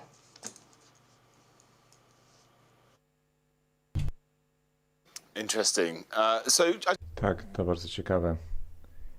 Elizabeth, jeszcze wracamy do pani. Pani mówiła o tym nowym ministerstwie, na którego czele pani stoi. A jak wiele jest oporu w Argentynie wobec tych polityk, o których pani mówiła, bo to są naprawdę przełomowe rozwiązania. Tak. Po pierwsze, chciałabym powiedzieć, że Argentyna i Ameryka Łacińska ma bardzo silny ruch feministyczny. Słuchałam Magdaleny. Na przykład w Argentynie dopiero od roku mamy możliwość aborcji, prawo do aborcji i to bezpłatnie. I mamy bardzo szeroką politykę, między innymi na przykład osoby transseksualne mogą też, nie mogą być dyskryminowani, nie mogą być dyskryminowane, mogą również zajmować stanowisko w rządzie, więc myślę, że oczywiście to są też zmiany historyczne, ale oczywiście jest opór różnych środowisk wstecznych, radykalnych, kościelnych. Mówi się o tym, że chcemy realizować ideologię gender i oczywiście te różne lobby są dobrze zorganizowane, ale na przykład od 15 lat mamy ustawę o wychowaniu seksualnym i wszystkie szkoły od podstawowej muszą prowadzić zajęcia dotyczące na przykład między innymi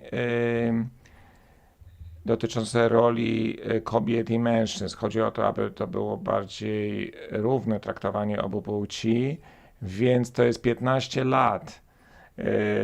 I to nas doprowadziło do prawa do aborcji. Ale oczywiście są sprzeciwy, są też regiony bardziej konserwatywne, mniej konserwatywne, ale my wiemy, że Ameryka Łacińska zmienia się. W Urugwaju jest ustawa o aborcji, również w Peru, w Kolumbii, w Meksyku też są różne stany, różne regiony w Meksyku, które mają prawo do aborcji, a więc te postępy są.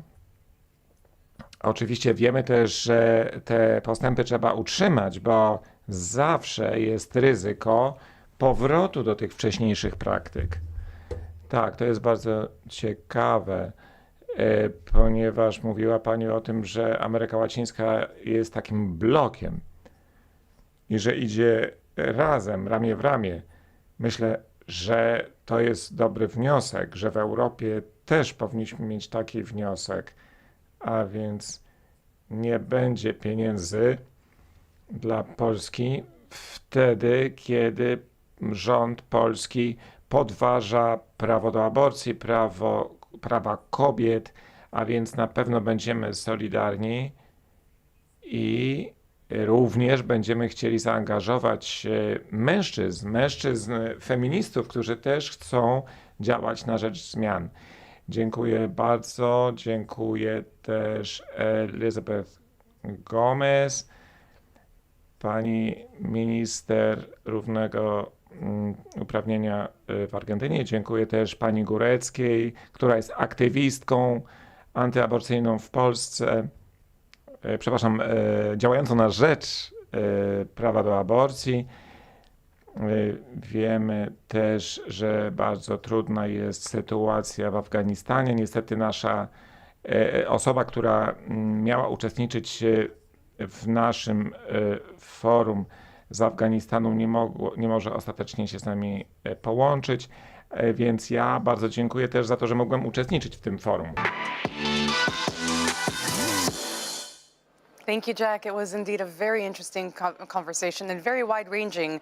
We heard about the importance of education in defining, or rather enabling these traditional gender roles to still exist, and how important it is to actually change the educational aspect of it too.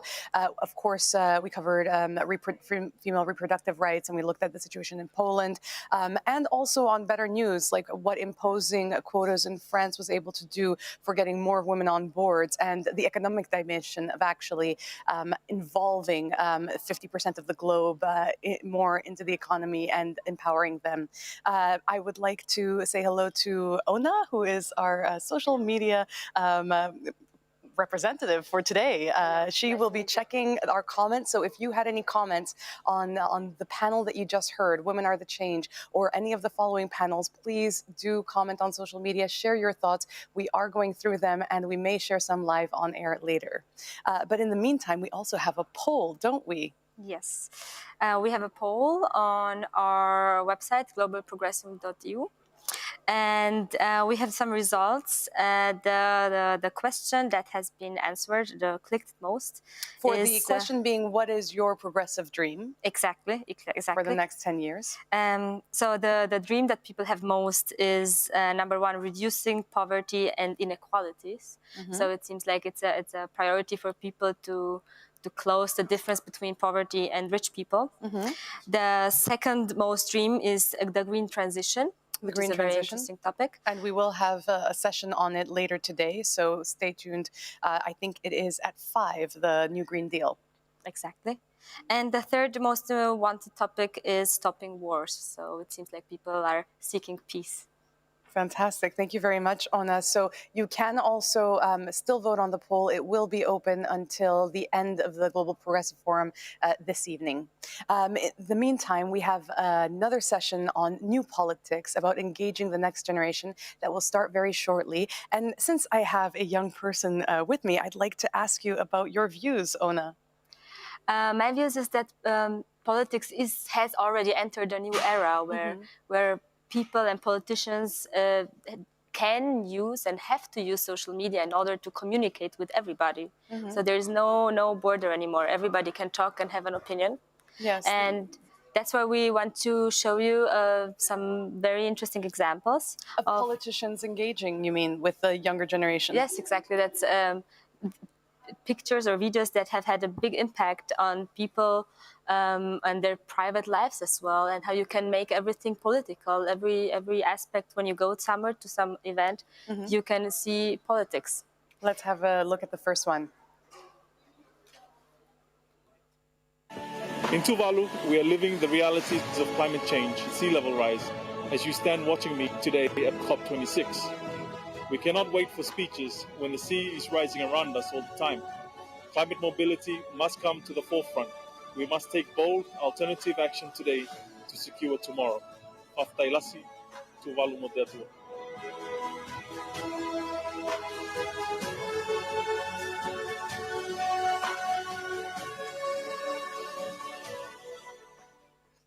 So that was the Minister of Foreign Affairs of Tuvalu. Exactly. So this was a premiere a few weeks ago while the UN climate conference, where politicians have to decide on measures on how to stop the climate change. And this prime minister is from one of the smallest countries there are in the world, on a very small island, and where the sea level has risen above very high. So he had a press conference inside the waters as a sign of political progress that we must do.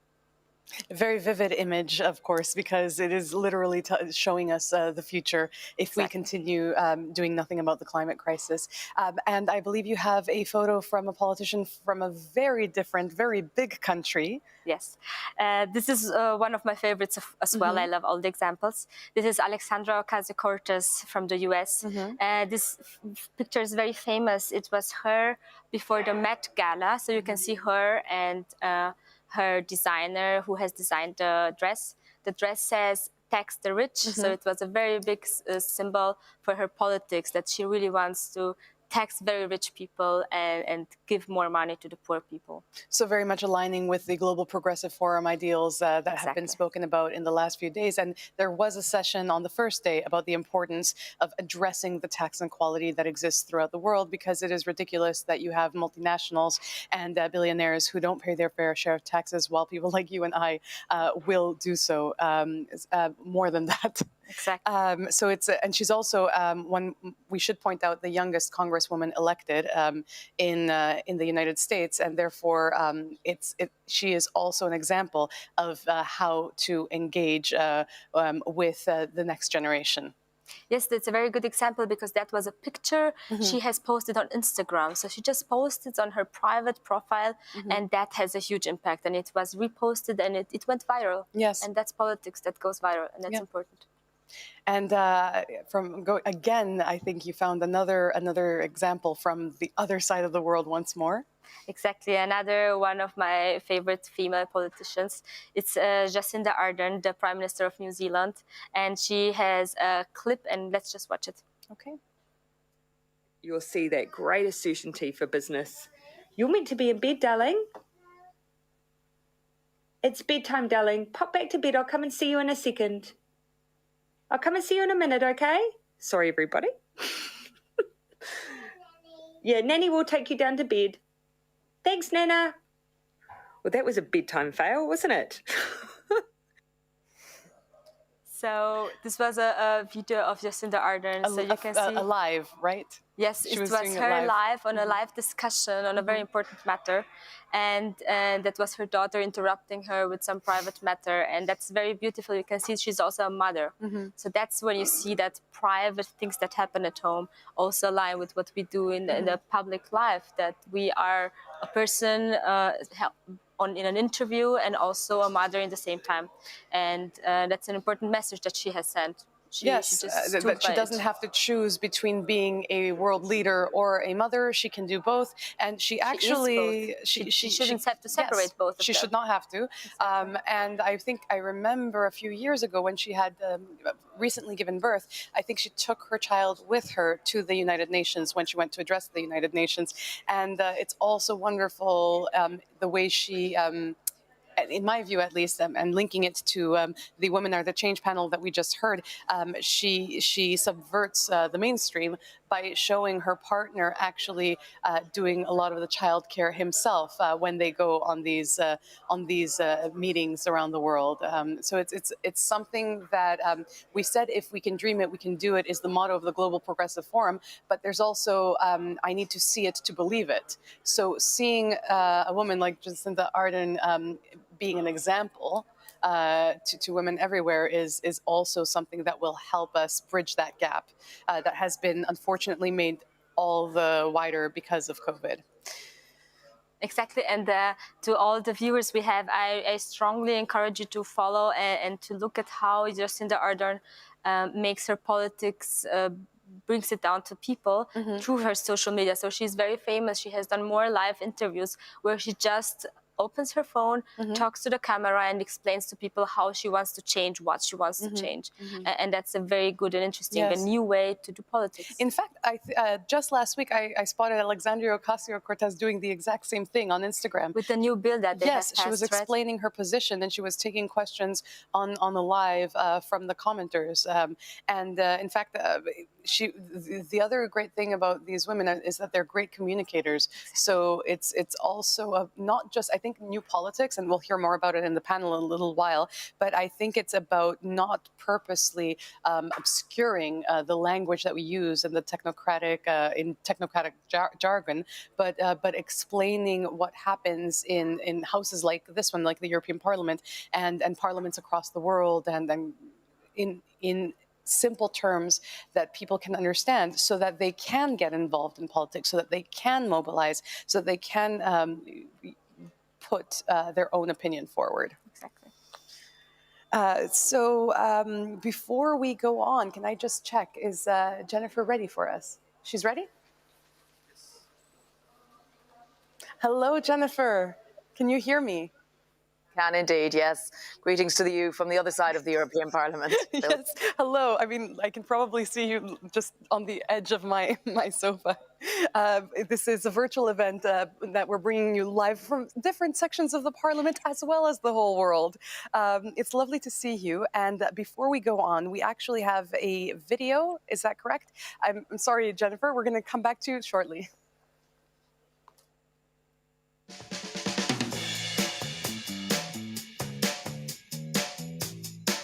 Yes, a lot. It's boring, but I think that's something we need to keep an eye on. I find it quite interesting, actually. Oh, not at all.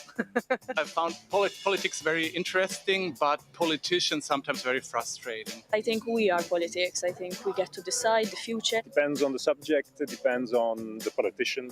I definitely do find politics boring. I feel like there's a lot of information overload. Yeah, definitely the environment. And also gender equality. Animal rights is important. LGBTQ definitely. Climate change and the environmental problems. I care a lot about women's rights, like healthcare for everyone, globally. I feel that climate change is going to destroy us if we don't change now. I don't idolize many people, you know. Nelson Mandela. I am a bit skeptical about the public figures in general. Definitely Marsha P. Johnson. It's AOC. I love it. Mostly newspapers. I follow multiple news outlets on Instagram. Personally, mostly Instagram. Reading online newspapers and watching television. The websites of the classic newspapers. I have multiple news apps on my phone. Internet, I believe. Instagram, Twitter. From the internet. Via social media. I think after COVID I started looking less at the news.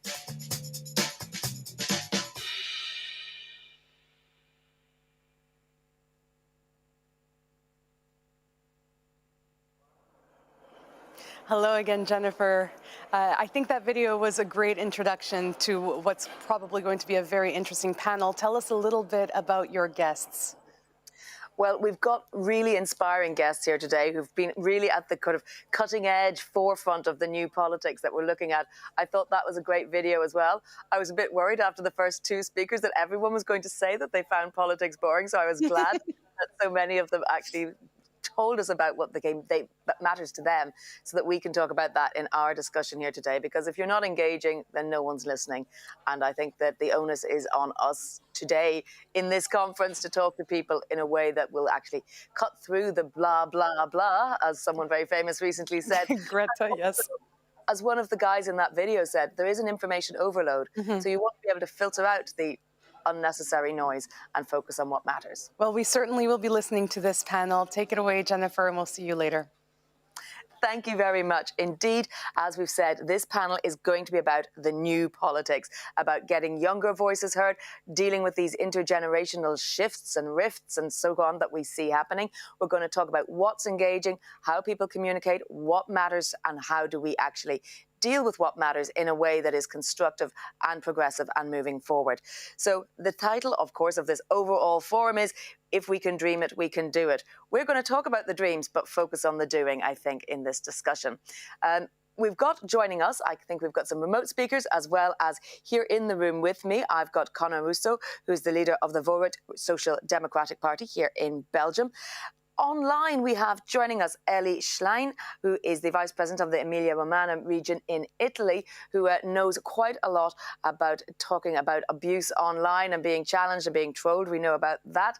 We also have Nathan Law Kunjung, who's a Hong Kong activist and politician, to give us the perspective beyond our EU borders. Thank you very much, Nathan.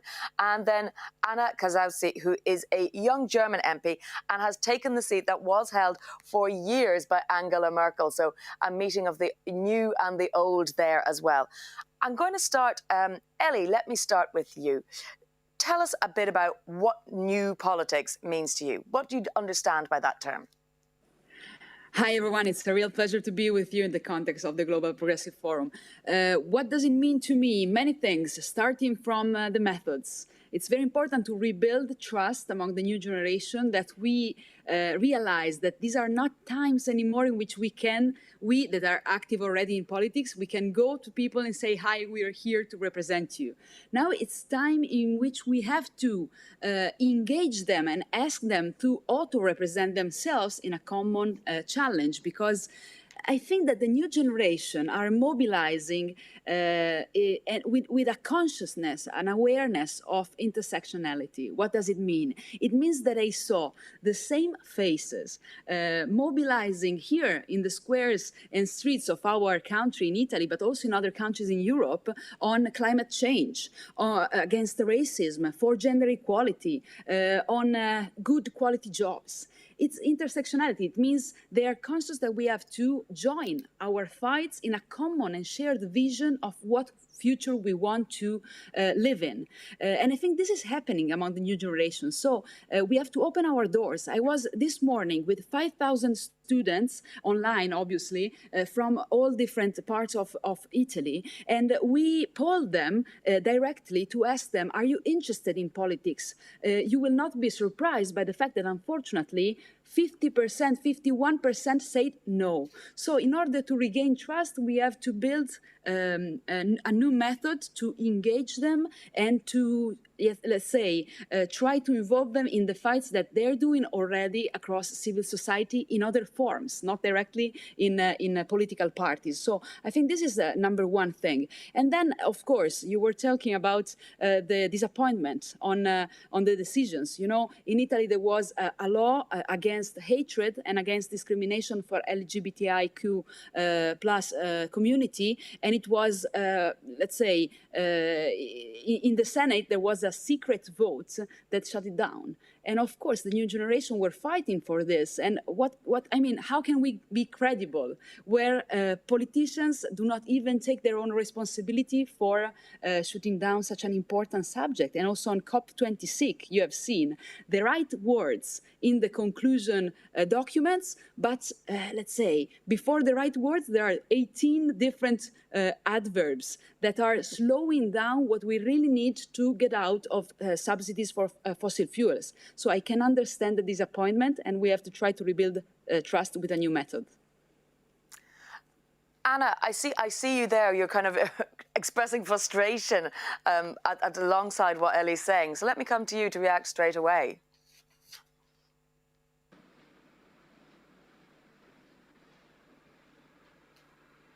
Anna, Und es ist direkt eingefroren. Es ist einfach. Können wir das jetzt einfach nochmal übermalen? I think we'll let Anna get her text things in order, and instead I will turn Conor to you. What does new politics mean to you? Is it a phrase you hear? Is it something you can specifically identify with? No, but thanks for having me here. And I think I need to join Ellie, because new times demand for new faces, I guess, and new methods. And she told us about new methods, but I think it's also important we have new faces. So when I came in office as a president of the Social Democrat Party here in Belgium, Flanders, for me, it was very important to present new faces to the people, to the voters. So we had new group leaders in parliament, we had new ministers, we had new faces, so we could start a new story. And I think the story is about three important things. It's about honesty, we're not perfect. We're politicians. We're not perfect. So when you make a mistake, just be honest. I think that younger people and now digital people are more vocal. And so they're really watching every word you say. So please be honest. We're honest.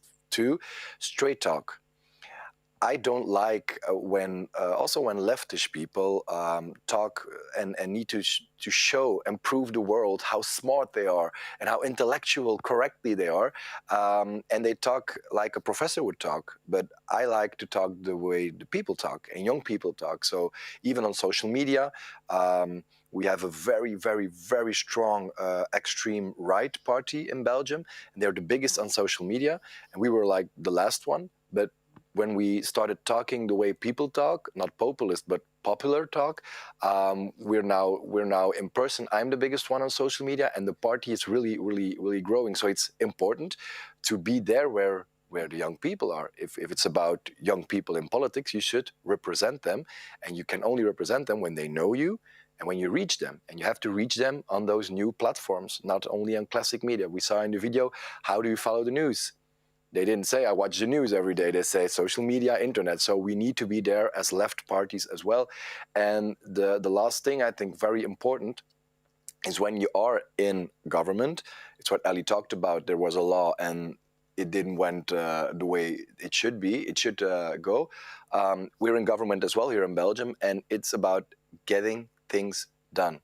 It's important not to be too ambitious, but the things you promise you will do, you should do. And if you can check off, you can check, we said we were going to do this, we did it. I think people can start, they can refine their belief in politics. And I think it's very important that a new generation of social democrats, a new generation of progressive leaders, they can show that you can trust us, because otherwise there will be a great gap between people and politics. And that gap is only in favor of the extreme opinions and the extreme right or the extreme leftist parties. And I'm really afraid for that, because there's no country in the world where the extremes are in government and the liberty and the welfare of people make progression. Well, let me then, Nathan, bring you in to give us this perspective that you bring. Well, yeah, thank you for the invitation. I think it is very important for us to get together and to think how we can engage more people, how we can present politics not as a game that rich and powerful people who are intertwined with interest could play, but ordinary people and people who wanted to change, wanted to jump in. So for me, new politics means that we are actually taking care. We're working on the elephants in the room seriously. We're not in an era of optimism. Obviously, we've been seeing not more problems, not more crisis in recent years rather than the boomers' age. We've got climate change. It is starting to roll momentum to try to fix it, try to solve it, try to secure our future in a way that we're so worried now, but we want our future to be better. And also, we've got a lot more engagement, a lot more discussion on the global rise of authoritarianism and the decline of democracy, which it used to be a topic that no one really cares about. Like people, countries working on their domestic politics, sometimes they talk about foreign policy, but they never formulate a worldview that can really hold human rights perpetrators accountable. And I think for now, we should start thinking about it. I'm a Hong Kong activist. I led the student movement in 2014. I was elected as the youngest legislator in Hong Kong at the age of 23. And then I was disqualified. I was in jail to become a political person. And for now, I had to leave my home city to live in a life of exile in the UK because the government put me on a wanted list, and I would probably be in jail for decades if I were to return to Hong Kong. And that is a vivid example of how authoritarianism growing, led by like Chinese Communist Party, and then erode a city of Hong Kong, which used to be the freest city in Asia. And then for now, seemingly the world is started to awakening for the threat these dictators can bring to us. One of the most famous democracy reports shows that in the year 2020, it was the very first year since the year 2001 that we've got more autocratic regimes than the democratic one. And if we do not start to really think about how we can defend democracy globally, how we can stop the rise of authoritarianism, not only on their domestic level, not only China has developed a more sophisticated and technologically advanced state than the Orwellian state, than the one depicted in 1984, but also its expansion are affecting democracy worldwide, and we've got some in the European Union facing these problems. Then it is really difficult for us to continue to uphold our democratic values and to defend our democracy from going downward until one day when we're talking about politics, it just becomes a group of really powerful people, unchecked power, and people can say nothing about it. So I think new politics means that we see the world in a new perspective and we start to tackle the elephants in the room, like climate change, arms proliferation, and rise of authoritarianism, and we have to work together across borders. Thank you. Anna, can you hear me well now? Anna, can you jump in with your thoughts on what new politics means to you? I want to get this sense from the beginning so we have a jumping off point for the rest of our discussion, because I know in 3/4 of an hour we will not cover everything we want to. So give me your key ideas right now. Can you hear me? Yes, wonderful. Yes. I think new politics, a lot of it was said of the speakers before me, by the speaker, sorry. I think we have at the moment we have a change of how politics are made because we want to change it, and there are a lot of young people who are politically active, not just in parties but also as activists, and older politicians have no chance but not to see us, so they have to listen to us. They have to let us participate, and we can see it in the new elected Bundestag. From the 206 members of parliament from my party, 49 are younger than 35 years old. And this is like the first time we have so many young people in the parliament. And I think this is something we shouldn't just do in Germany, but all over the world. We have to let young people decide and let young people change the way politics work. It was said before and in the intro as well that a lot of younger people especially are getting the news, for example, from social media. And I try to tell people how everything works, why we are deciding the way we decide. So we have a climate crisis to change, we have a pandemic to fight. There are a lot of things we have to do and a lot of tough decisions we have to make. And we have to explain it to the people why we decide the way we do. And I think the younger generation is much, much better at it than the older ones. And we want to live not just in a country, but I want to live in a world where everyone can live freely and the way they want to live and communicate freely. So that's why I want to go into in Germany, we call it Netzpolitik, like digital politics. I want to change the internet. And a lot of the other young people, we're connected here as well, not just with the SPD, but also with the other parties. For example, the Green Party, we will meet with the Liberal Party as well, with the young people. And of course, the young people in the trade unions. We will kind of form a plan to change everything. Well, I'm going to push back on you, not just because I'm old, but because it's my job to be the agent provocateur or a devil's advocate here. That was a great image you showed there of the protest in the streets, but I'm struck how identical it looks to pictures you see from the 1970s, where we had people out, younger people then, marching on the streets and campaigning against nuclear proliferation and so on. They are now the older generation. So what has really changed? What is different now that gives you hope that, you know, in 20 years' time, it won't just be the same again? Let me put that to Connor. You're in the room with me. You answer that one. So I can't talk with you about 1970 because I wasn't born then, and I think you weren't born then either.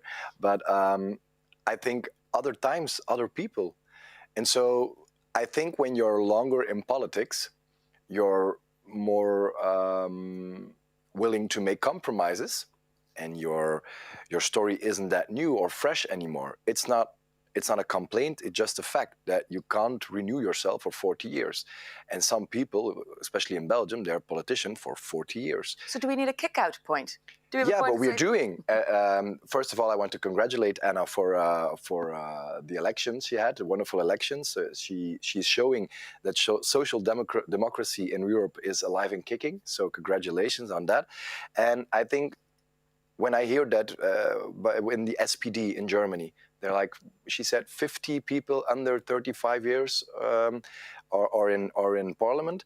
Well, it's the same in our party. We have the youngest teams in our parliament ever. So we are kicking out the older ones. I'm the president. I'm the youngest one in Belgian history here. So it's not about young versus old, but it is about, and I think Nathan said well, it's about tackling some issues that are important for our future.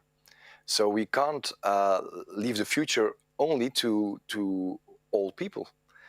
They can join us, and we can join forces because we're stronger together, because it's all about solidarity. If we talk about climate change, it's not Belgium versus Hong Kong or Belgium versus Germany. It's all together, or we will lose together or we will win together. And it's about solidarity. And that's the key value of the social democracy, of socialists. And I think we should make that value dominant again. Like Trump said, make America great again. We should make solidarity great again, and we should preach that everywhere we can, and engage a lot of people on climate change, on racism, but also on healthcare, and on the inequality on social economic. Ellie, Connor's saying there it's not young versus old, but do you see particular big political issues that have caused this intergenerational shift? I'm thinking of things like recovery funds post-COVID, things like climate change issues and poor targets coming out of, for example, the COP26.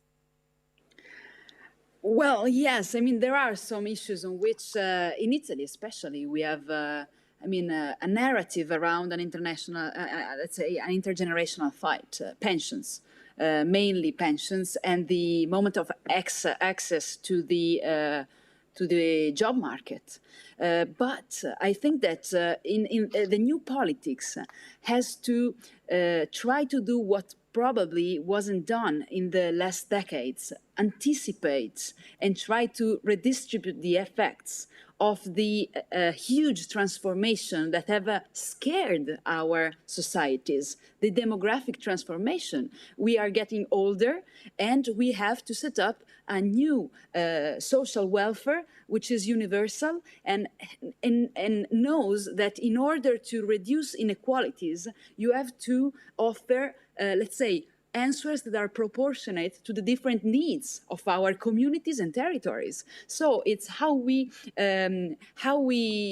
bring back politics in trying to anticipate this big transformation, the climate transformation, the technological transformation. Look, it's incredible if you think about it, that innovation and technology are helping our lives, but at the same time, they're polarizing wealth, power, and also knowledge. Think about the new gig economy jobs, which are precarious jobs. The riders, for example, are finally organizing themselves across all borders and trying to build a trade union at the European level as well. So I think, I'm very impressed by the things that I heard from all my partners in the panel. Let me react to a couple of them. One is this: we cannot leave internationalism to the nationalists, because they have been particularly able in using the same rhetoric of hatred and walls. Think about Poland today, think about Hungary, Salvini,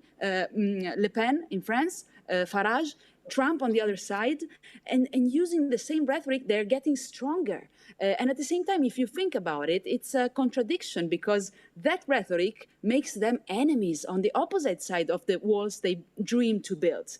But we were not so able to get stronger by joining our fights. I mean, for example, the results of the left in Belgium, in France, in Germany, in Portugal, were not an argument that made us stronger. Why? We have to be more able to think about ourselves and join our fights over every border. I think that this is what made Fridays for Future protest so much stronger today, to answer to your question that you posed to Connor, than 30 years ago. What's the difference?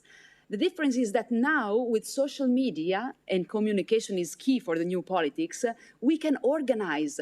Before, of course, in the 70s, we had common fights across the world for peace, for example, but those people could not connect immediately. Now, with the hashtag, with the social media, we can connect and organize and be stronger and put more pressure on our governments to go in the right direction. So I think we have some reason to be more hopeful on this new generation. And I really agree with Connor when he says about new faces. We have to support new feminist and young leadership. And it's really inspiring to see the commitment of Nathan. And I really support him.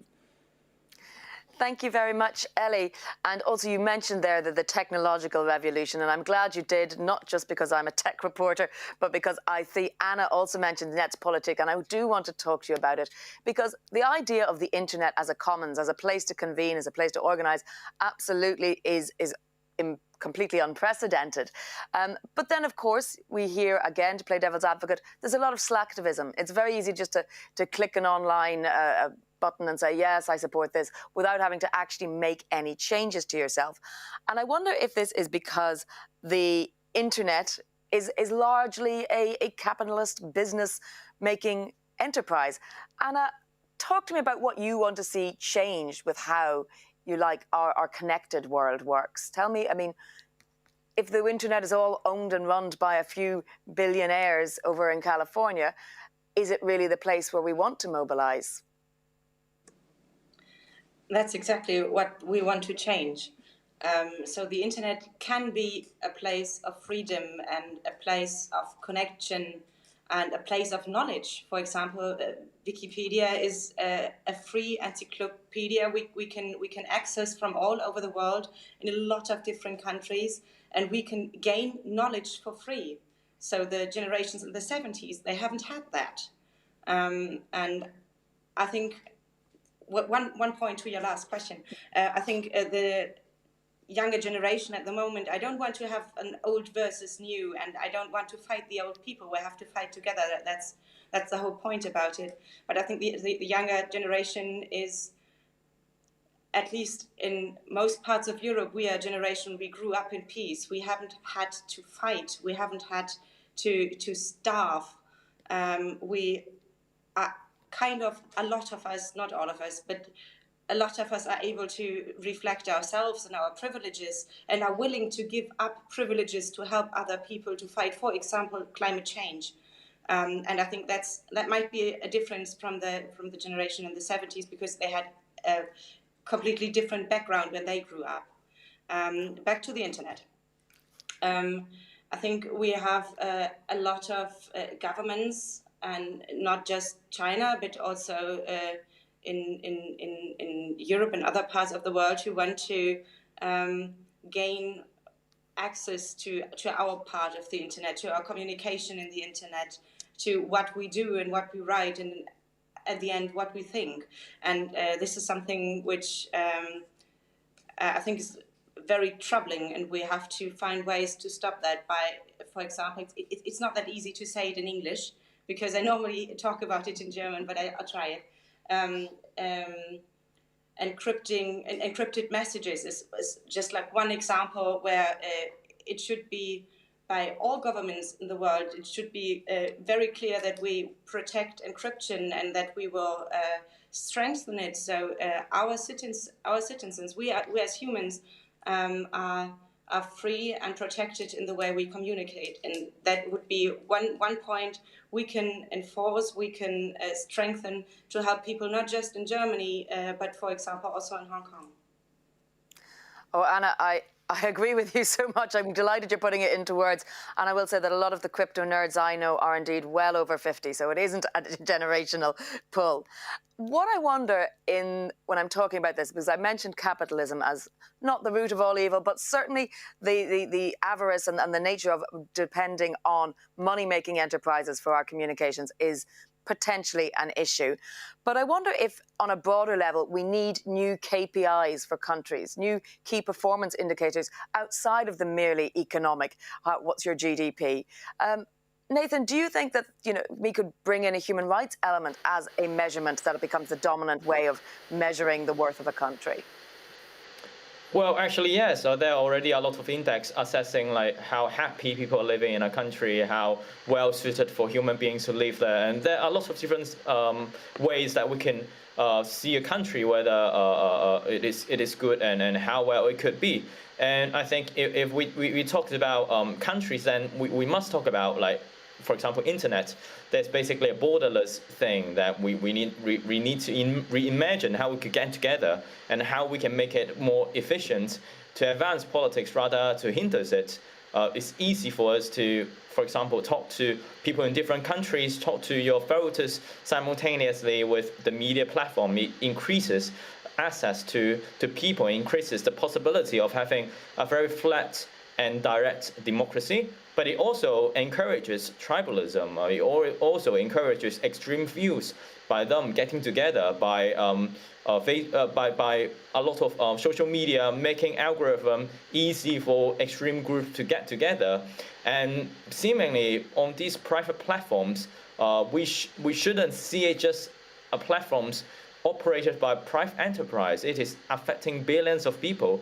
And if we do not have any public accountability, for example, setting up public committee that the society can get together to see how they are censoring speech, to see how they're encouraging people to get together, to see what news feed that they're feeding to people who are obviously doing bad things. Otherwise, we just cannot liberate the internet space. So when we talk about like capitalism, when you talk about private enterprise, I think as long as these companies growing to a level that is literally affecting every single of us, shaping every single policy debate, and basically crafting the whole political community, then we must ask, where is the accountability? Where does the participation of public jumping into the equation?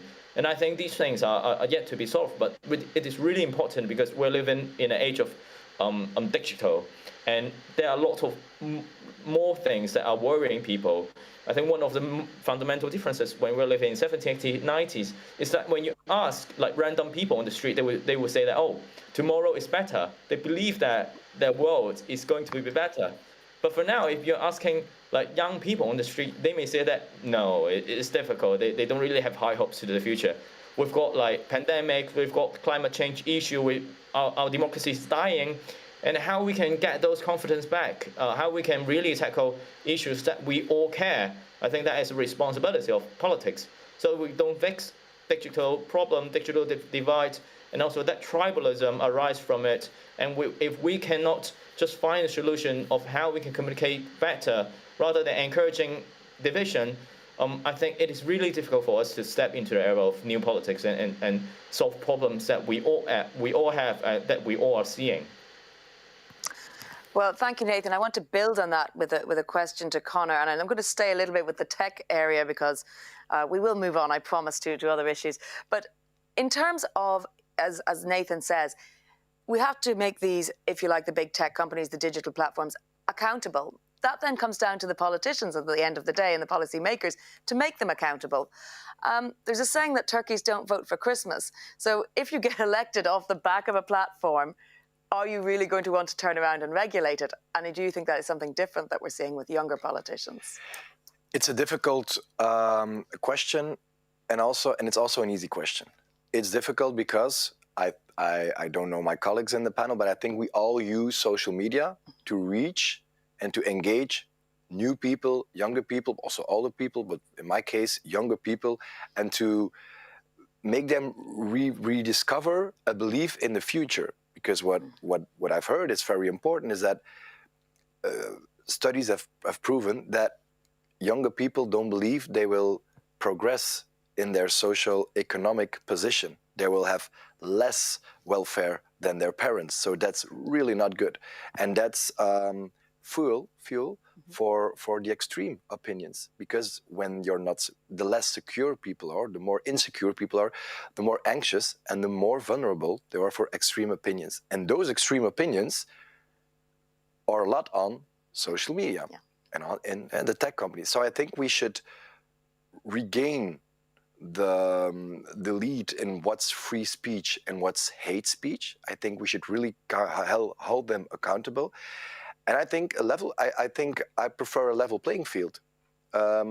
Maybe in Belgium, sometimes we ask ourselves, why shouldn't we forbid advertisements from political parties?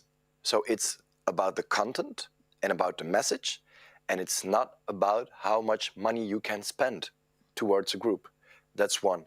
Two, I really think, and that's something social economic as well, but that we should hold them accountable for the money they make.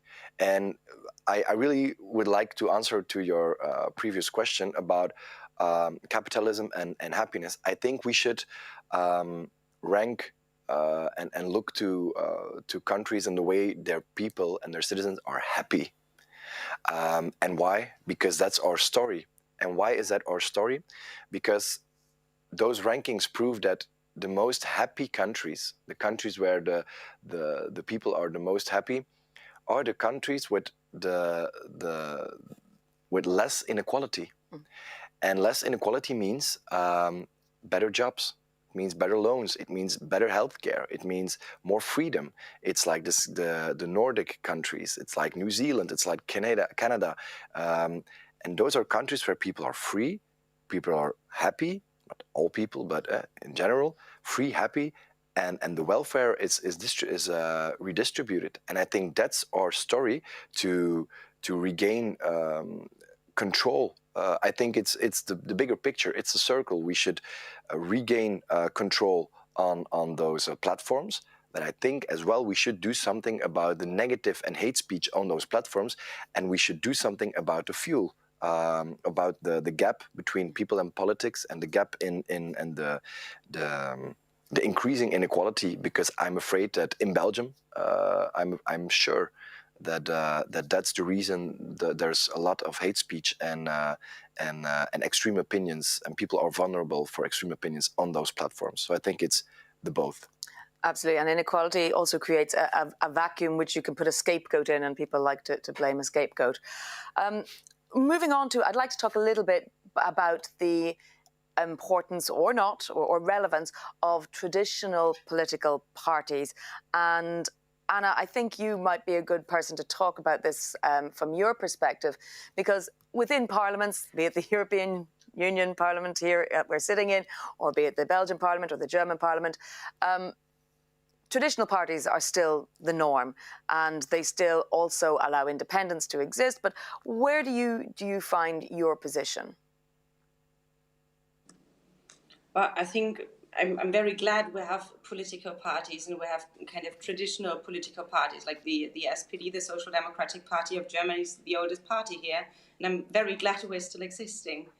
And well, for example, after the last election in 2017, which wasn't so good for us, we went through a process where we said, okay, we have to renew ourselves, and we have to listen to all the voices, and especially the younger people in the party, not just, but especially the younger people in the party.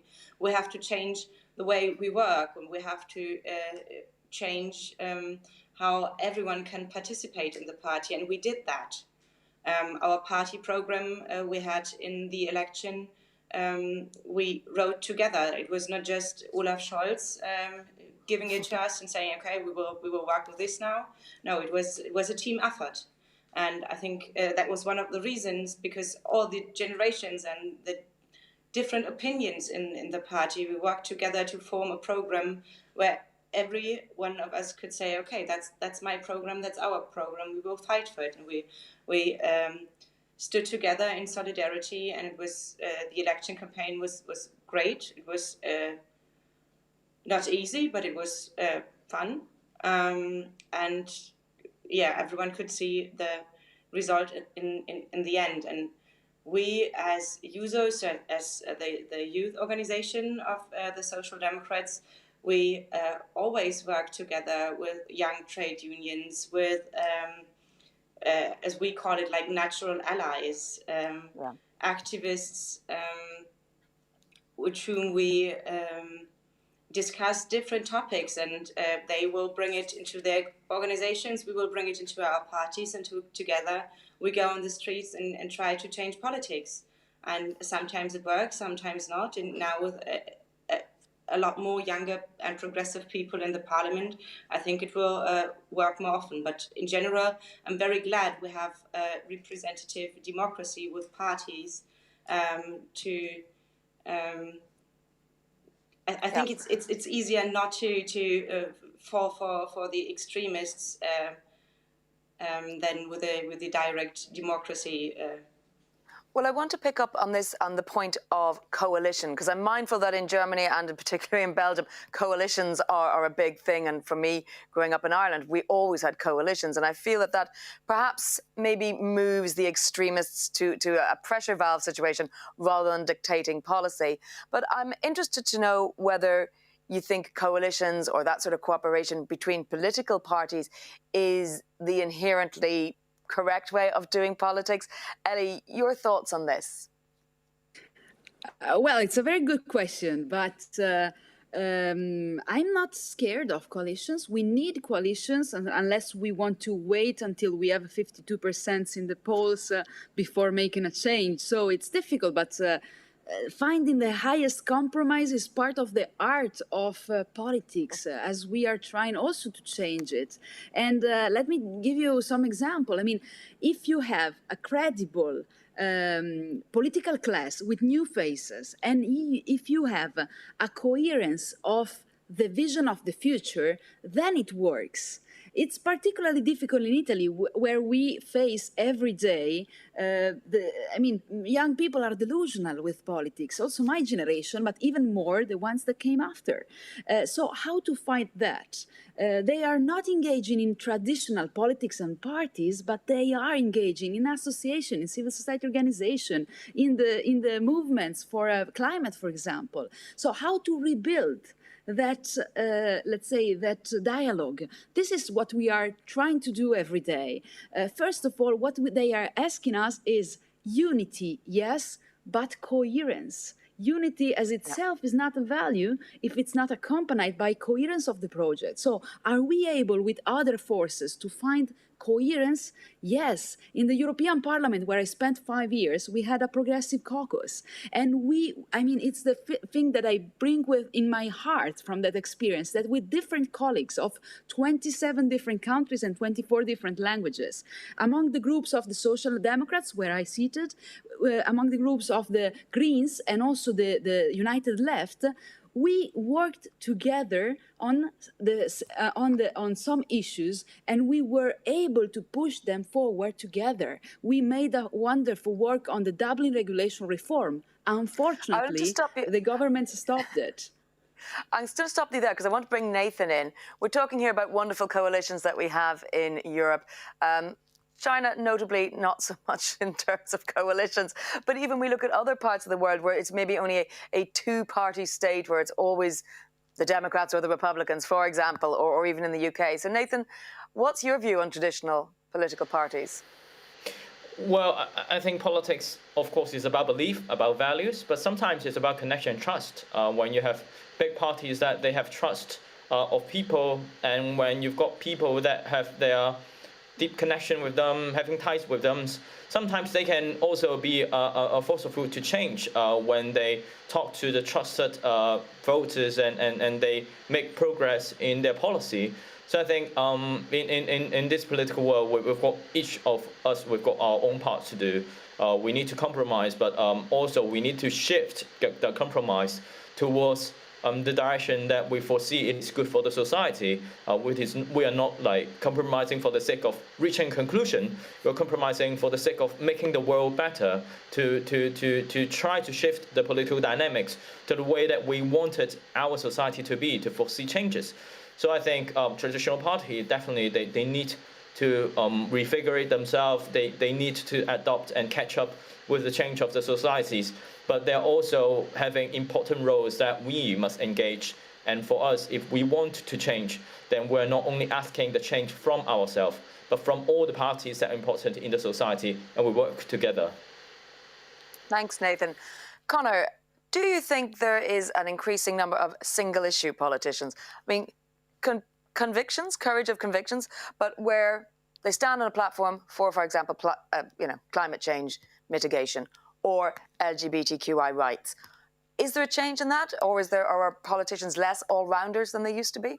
I think, as Ellie said, there are more people engaged in those movements, the one-issue movements. But I believe that in politics, you have to have a vision about how you want to form society, the whole country, how you want to make your country better and want to make life better of all people.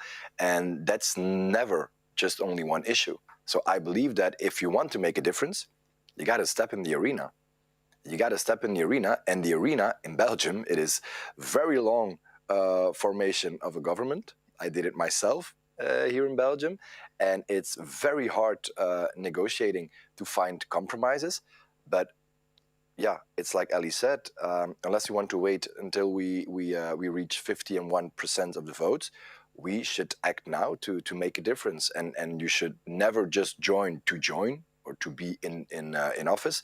But if you find yourself, you can make a difference, you should do it. You should make life better. So I believe in cooperation. I believe that we should work together. And I really hope that the European Union and the countries of Europe, they can improve their collaboration, because I really don't like everything Europe is doing. I think we should get rid of some countries like Poland or Hungary. We should get rid of them. We should make out of the EU, but we should make a stronger collaboration between the countries that believe in our principles and our values. Well, that's a good point to make. And we've got 5 minutes left, so I think it's going to be rapid roundup time for each of you. So I'm going to ask you to give me a concrete vision of your future and the future that we will all share, and maybe one concrete step that you feel could be taken towards that might be within your remit, might be within your power to do, or that you feel a politician should do. I think, Anna, I'm going to put you on the spot to start first. Just give me in 1 minute what your vision is and how to get there. Do that what we had at the beginning, not at the beginning of the internet, but at the beginning of my usage of the internet, that young people all over the world connect and work together and find solutions for the pressing issues we have. And one tiny little thing I can help is, for example, the encryption thing. At least in Germany, we can say, okay, we will enforce it. We will supply people who are connected with money. We will help them, which would not just help people in Germany, but all over the world. And perhaps stop governments always encouraging backdoors to encryption, because there's no such thing. Let me turn to you, Ellie, get your thoughts as well, please, on what representatives can and should do and what representation means, and your 1 minute vision for the future. I mean, look at us today. You gave an opportunity to 4 people that didn't know themselves to, let's say, talk for half an hour and discover that our words, our thoughts go in the same direction. That's powerful. We have to build a stronger network and fight together for the biggest challenges of our times. You have mentioned them. I've heard them. The fight to every kind of inequalities and climate justice, because they are strictly connected. And I think on that intersection, we can really work together at all governmental level and do and make a change, starting from the European level, where I fought for tax justice, for example, and I can see only today, 5 years after, what is the outcome of the efforts that I've put in the fight together with my comrades at the European Parliament. So let's never give up, because maybe it takes time to get a change, but it's always worth to go in that direction. So thanks a lot for the opportunity. Thank you. And Nathan, your wrap-up comment as well, please. And a concrete one as well, if possible. Well, yeah, for me, new politics is about addressing problems that are really huge and existential to us.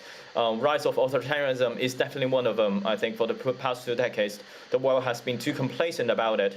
So the democratic countries for now, they needed to be in solidarity. They need to form new agency, new global vision, new mechanism to hold human rights perpetrators accountable, and started to think how we can safeguard our democracy. A lot of people are saying that our democracies are dying, but seemingly there are very few people that could respond why and how to fix it. And I think that is the time for us to rethink and to act.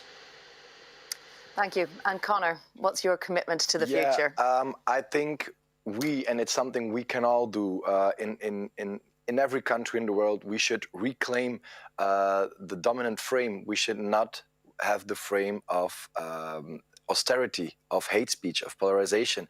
And I think we need to find new answers for new problems in a social economic frame. And I think we can close the gap between, we should really work hard as young and new faces to close the gap between people and politics in a way to decrease inequality. And I think if we decrease inequality, we can stop polarization, and we can rebuild a welfare state, of a welfare world where solidarity is key. Thank you for that. And it is nice to end on a positive note. I probably could have predicted this with such great speakers, that we were going to get somewhere that would end up with a sense of optimism, I hope, going forward. We've all heard the old joke. How can you tell if a politician is lying? Their lips are moving. The first instance of that joke being written down was in 1932. Let's hope with this new generation it's a joke that will be consigned to the dustbin of history. I'm really grateful to you all today for such a rapid-fire 3/4 of an hour panel. We are never going to solve all the problems of the world in that time, but hopefully we've set the agenda in terms of our discussion. I'm going to hand back now to the main studio. So please, ladies, can you hear me? Take it away.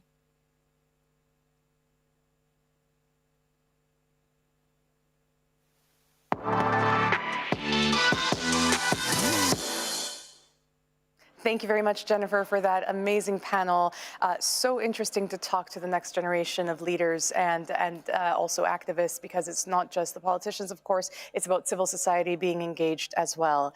I particularly enjoyed the comment about the fact that Turkey doesn't vote for Christmas, the question that was posed by Jennifer about politicians regulating the platforms that enable them to have such a wide reach or not.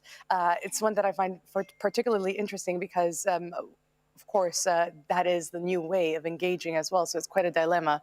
Ona, what was it that you took away from this panel? For me personally, I think it's very important to keep in mind that traditional parties are putting actual problems that are still up to date and do understand the problems that our society has now as well. I think the difference is one of communication, and I think that we do need young politicians for that. It's a language, not gap, but difference. Yeah. And I think that we will reach a point where we will all understand each other more directly and be able to talk to the public through social media more and more easily. And we have been talking so much during the Global Progressive Forum about representation, whether that means representation of minorities or of women in politics, but representation of young people in politics is also an issue. If you want to you want to believe it, you need to see it in order to become it. So that is another argument to seeing more and more young, socially engaged people taking part in either in politics or at the very least in the debate, in the political debate. I was wondering, did anyone take part in the debate on social media, Ona? Yes, of course. And I have one comment that was the most interesting one for me. And that comment is asking why politicians are not more bold, more direct on social media. And that's a very interesting topic. And it also, it fits to what I have said before and to my take as a young person. And the fact is that you shouldn't use traditional language or language that you speak or you write in an essay when you use social media. It's more easy, and you need to start using easy language and people that just use it on a day-by-day basis. And I think that there are few politicians that do manage to do it. For example, Conor Rousseau, one of the panelists, he is most famous or very famous for his take on social media. He asks very important political questions. He does posts on his Instagram story. Would you call him bold? I think yes. Yeah. Yes, he's actually a very good person, for example, for a bold politician, left politician. Fantastic. And I think that it was also interesting, for example, on the panelists, the difference on the dress code. Did you notice that? Oh, yes. There are people who wear this blazer or they try to be serious and then to show the public that they are representing people and they are trustworthy. And you can see that Conor Rousseau, one of the bold people on social media, he was wearing a Christmas sweater with hearts on it, very easy. But as I'm saying, it's a talent. It's a little bit of a marketing talent. And I think that we should also be very careful with it because just because one politician might not be very, very used to social media and use the language that fits social media doesn't mean that the person doesn't do politics that is very important for us today. No. It doesn't mean that they do help young female women who just gave birth to kids. It doesn't mean that. It's just marketing, and we need to true. take that and into consideration. It's such a fine line as well because how you communicate is so important. And actually, Alexandria Ocasio-Cortez, who's one of the examples we saw in the previous studio moment, she is a fantastic communicator, but it is a talent. And there are other young congresswomen who we hear a bit less from that are nevertheless doing incredible work for the Democratic Party in the United States. So it should not be either one or the other. Like if you're a social media whiz, you should win all the elections. But it definitely is something that helps engage. Speaking of engagement, how is the poll doing? Have we had any more votes? I must be honest, I did not see a big difference in the polls. So what is the front runner still? The front runner is, 1 second.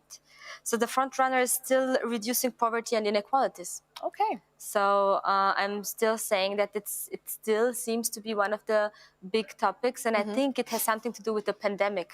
We are trying to get over. Yes. And it's important. It is, and equally important is the climate. Of course, we've been talking about climate change. It also goes hand in hand. Yes. It's not. You shouldn't separate it that much. It is the other side. Yes. Is people who are poor are affected by the climate change most. Yes. For the moment. Goes hand in hand, yes. In a bit, maybe it's going to be us on the other side. Of course. But it's true, it does go hand in hand, and it is a topic that's been alluded to a lot in the previous panels. But in a little while, we're going to have a dedicated panel to the climate. And one of the speakers at this panel is Morten Thorsby, who's a football player and climate activist from Norway.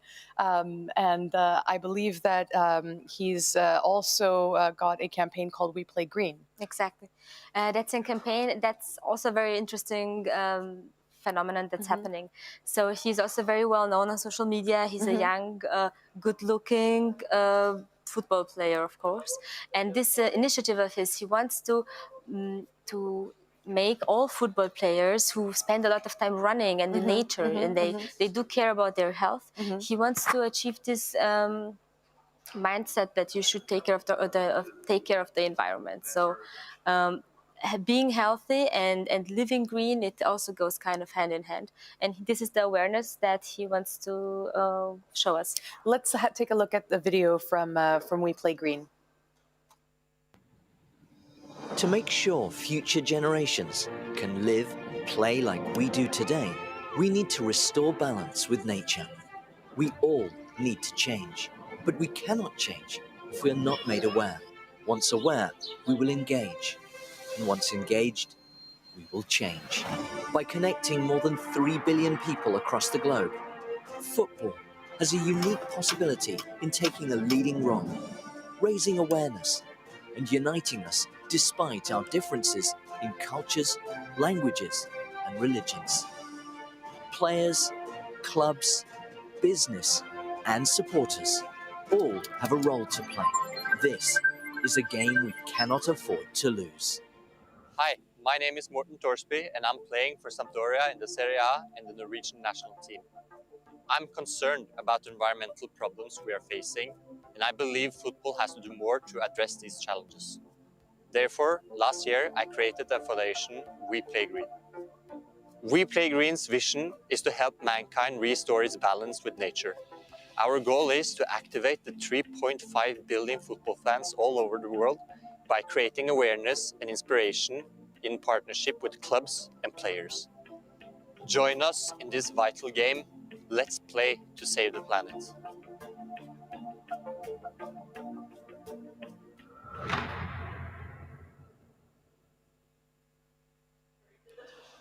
Wonderful to see him trying to mobilize his colleagues basically around football, and hopefully we will see more people in more walks of life do the same in their respective job. Yes, it's a very moving video, isn't it? So it has children and people feeling together, wanting to win something. What I think it's very interesting about this video is, and the campaign in general, I mean, it's a goal that we can say we all want it, right? We all want, exactly, that's a good wordplay, the goal. Couldn't help myself. But it is, we want to save our planet. Yes. Everybody wants to. The left people, the conservative people, we do want to save our planet. It should not be a partisan issue at all. Exactly. Yeah. But what is very interesting about the campaign is the fact that it's specific. And that's the key on the communication that we have been talking before. It doesn't want to activate people in general. I mean, of course we do, but it's the football players. And that's very good because that's the key to reach people through their hobbies, to the things that they are passionate about. And he's doing a very good job at this campaign. In the end, climate change will affect everyone and everything. Exactly. And bearing that in mind, we went out and asked some questions about what people on the streets say about climate change. Let's take a look.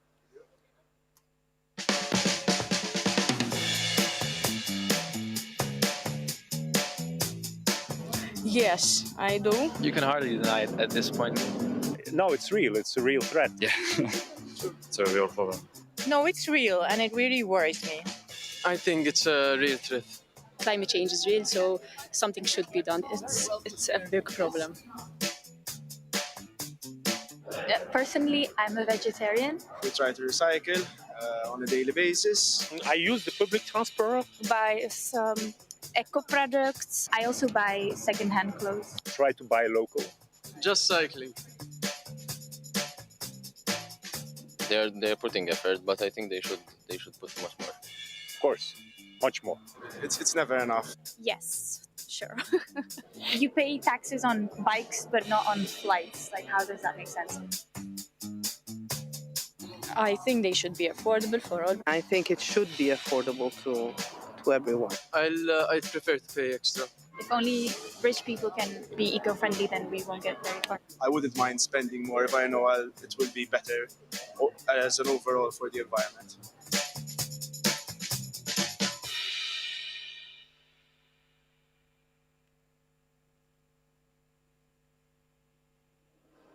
Well, that was pretty encouraging. People are willing to do more to save the planet, and most of them were also the next generation.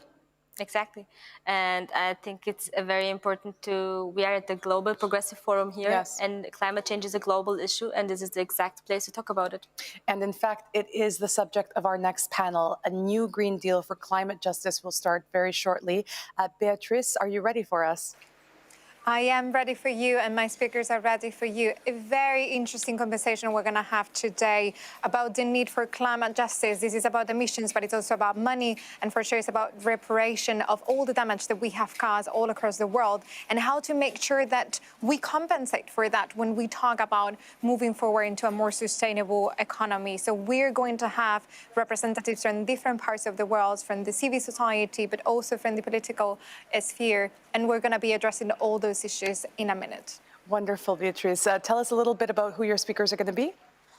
We're going to be talking to Paul Magnette here with me, joining us in Brussels. It's not the first time that he has been part of this conversation in the Global Progressive Forum. He's been very much active, especially in COP26 just a few weeks ago. And we're also going to have Sunita Azrim, who is actually an activist from India. We're going to have Thurton, as you were mentioning before, who is a football player who is trying to raise awareness about the need to fight climate change. We're going to have Rak Battle. He's an economist and he's working quite a lot on the impact on the food security system as well, because this is a major issue. And we're also going to have a representative from the General Youth Assembly of the United Nations tackling climate change. It's very important to bring youth voices into this conversation because climate justice is also an intergenerational issue. Very much so. We look forward to hearing it. Have a great panel, and I'll see you on the other side. Thank you so much. Indeed, welcome to this panel session where we are going to be talking about a new Green Deal for climate justice. And we are going to be reflecting on this issue because even though almost 40% of the emissions actually come from the richest countries, it's often the poorest countries that are actually facing the consequences of climate change. And we absolutely need to talk about this.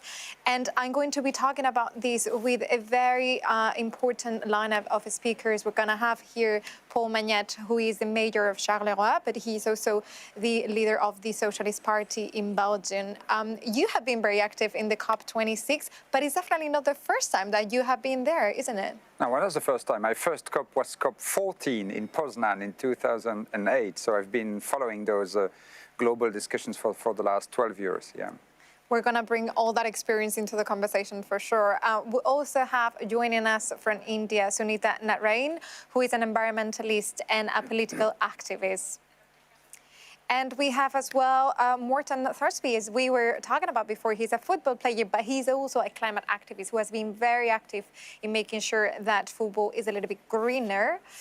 We have Rak Battle, who is a professor at the Texas University in the US. And last but definitely not least, we have Nisrim El-Saim, who is a chair on the UN Secretary General Youth Advisory Group on climate change, because as I said, youth voices are very important.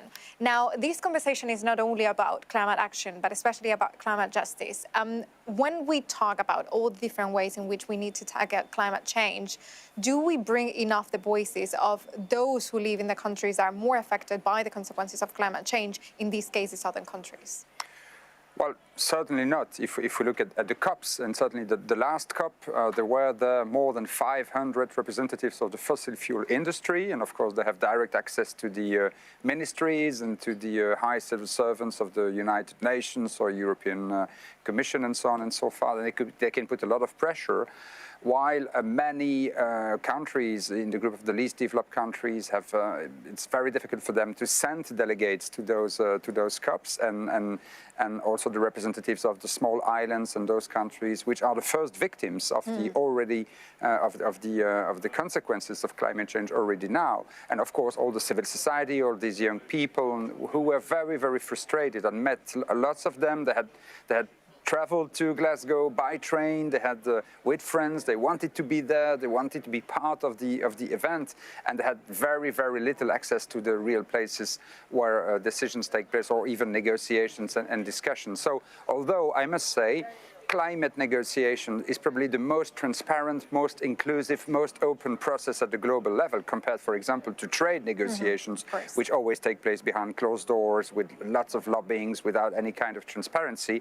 Nevertheless, there's still is a room for improvement to make sure that those processes become more inclusive, and that we should, I think, give some kind of affirmative action to the victims of climate change. They should have a right to be heard more than the others, because they're already suffering today from the consequences of what we, the rich countries, are responsible for. So I think this is indeed, and thank you so much, because you mentioned the question of the representation of the fossil fuel industry, and I wanted to bring Sunita in for this one, because I was wondering, to what extent do you think that we take more into consideration the benefits of those industries than we do take into consideration human rights of the people who are suffering the consequences of climate change? Well, I think it's really the most inconvenient question, the inconvenient truth when it comes to climate change. The fact is, there are victims of climate change. My country is suffering hugely because of the impacts of climate change across the world. It is the farmers, it is the poor who are bearing the brunt of climate change and the impacts of climate change. And yet, if you look at COP, and I think this COP, and we should really hang our heads in shame. I mean, this COP, the Glasgow Climate Pact, actually says climate justice is important for some. Now, I know this is a legacy from the Paris Agreement, but how can we sit together and talk about climate change when we have said in a document which the world has signed on to, saying that climate justice is important for some? I mean, are we basically saying that it is not a universal value? Are we basically saying that as the carbon budget has now been exhausted, the world is at a brink of a catastrophe? Millions of people who do not have access to energy still, who do not have access to development, are basically consigned to, in this in a system to say that because they did not do development when there was space, when you could pollute the atmosphere, they do not have any right anymore. I mean, I think this is an issue which is at the core of the negotiations. If we don't understand the need for climate justice and the need for climate equity, we can never have an effective agreement, because we need to understand how we are going to build a collaborative, cooperative agreement to go ahead. And to me, I have also been to many COPs, but I think this COP and the final document shows the fundamental flaw in it. And just to add, the European Union actually did not, in my view, the final speech of the European Union representative sort of chastising the rest of the world and telling us that, grow up, climate change is important. EU is one which is a leader on climate change. I mean, the EU is still addicted to fossil fuel. You have not got out of coal yet. And you have appropriated a very large space of the atmosphere. So I think let's have a conversation of grown-ups now. Let's have a conversation of equals, rather than the European Union looking down at all of us as we were natives and who needed to be taught a lesson. It goes absolutely down to that, right? Having a conversation among equals so that actually we can come up with solutions that tackle the climate change in the way that everyone has a responsibility towards it. And this is very interesting because indeed, when we look at climate justice, it's not only about whether or not we invest in certain countries or whether or not we actually try to limit the consequences in certain communities, but it's also about the fact that on the basis of emissions, we are already emitting way more than other countries, but we are forcing them to take the same measures that we do. I wanted to tag Raj into this because you were nodding very strongly when Sunita was talking about the role of the European Union and that final speech on COPs. And I was wondering, what is your view on the role that northern countries have played in the last COP26? And to what extent do you think that they understand the importance of climate justice and they're actually going to move forward into actual implementation of this promise? They understand full well what the consequences would be. It would involve reparations from the global north to the global south. And that's why why I'm skeptical about this idea of, if only we have access, everything will be different.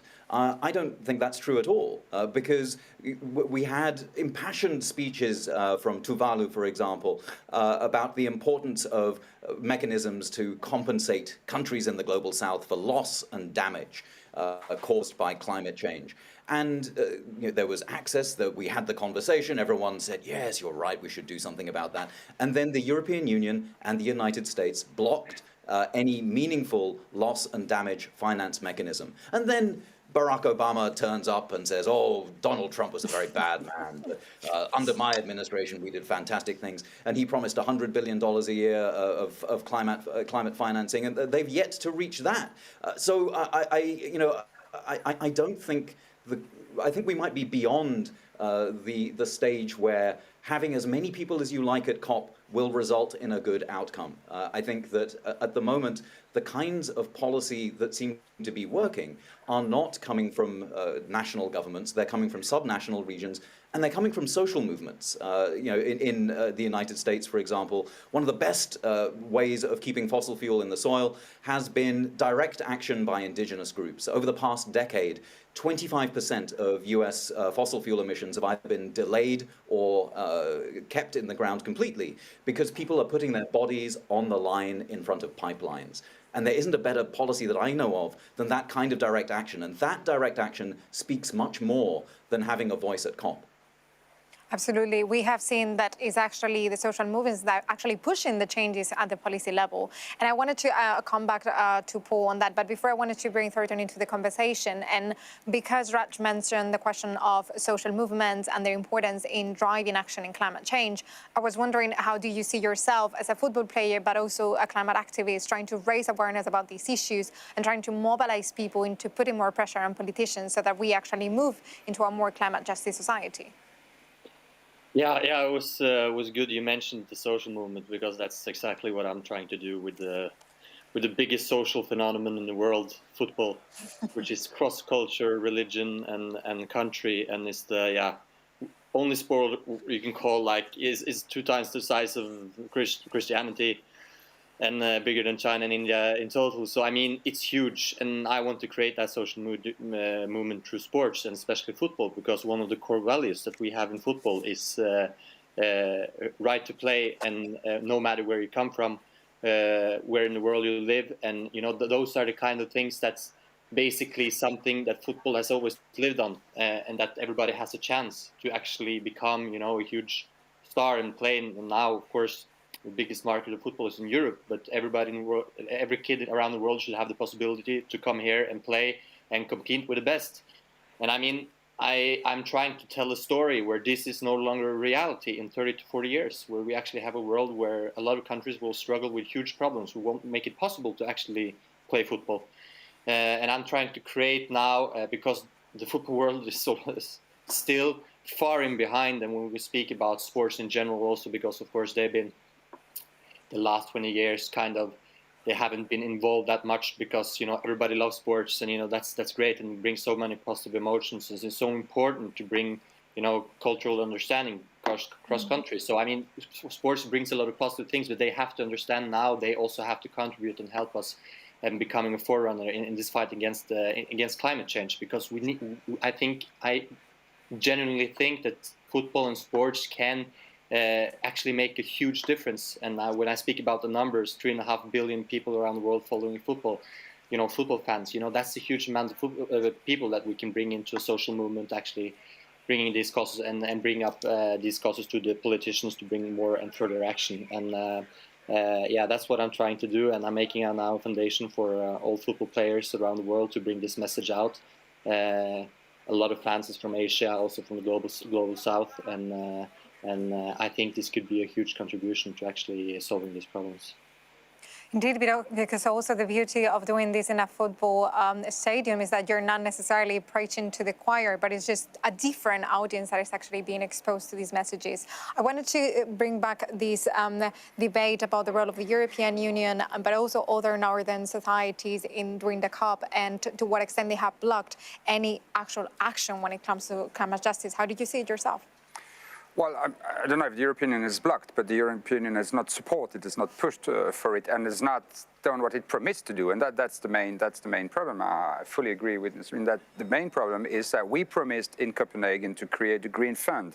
Then we promised in Paris that we would bring $100 billion a year to this green fund, in addition to adaptation fund, to lessen damages, as we call them, and that kind of things. And we do not deliver. And so, of course, all those countries who already suffer from the consequences of climate change are not just disappointed, but very angry against us, and they're right to be very angry against us. And I fully agree with this perception that there was a sort of schizophrenia between the fact that we, the European Union, say we are the leaders, we are, and Frans Timmermans is a very strong guy, very strong negotiator, and makes very nice speeches. But then you have the speech, which is very strong, and you realize that we did not deliver when we promised. So this is a crucial problem. But also coming to what Rush said in terms of social movements, they are absolutely important, and I support all these social movements, the indigenous people protecting the environment, the movements fighting against environmental racism and that kind of things.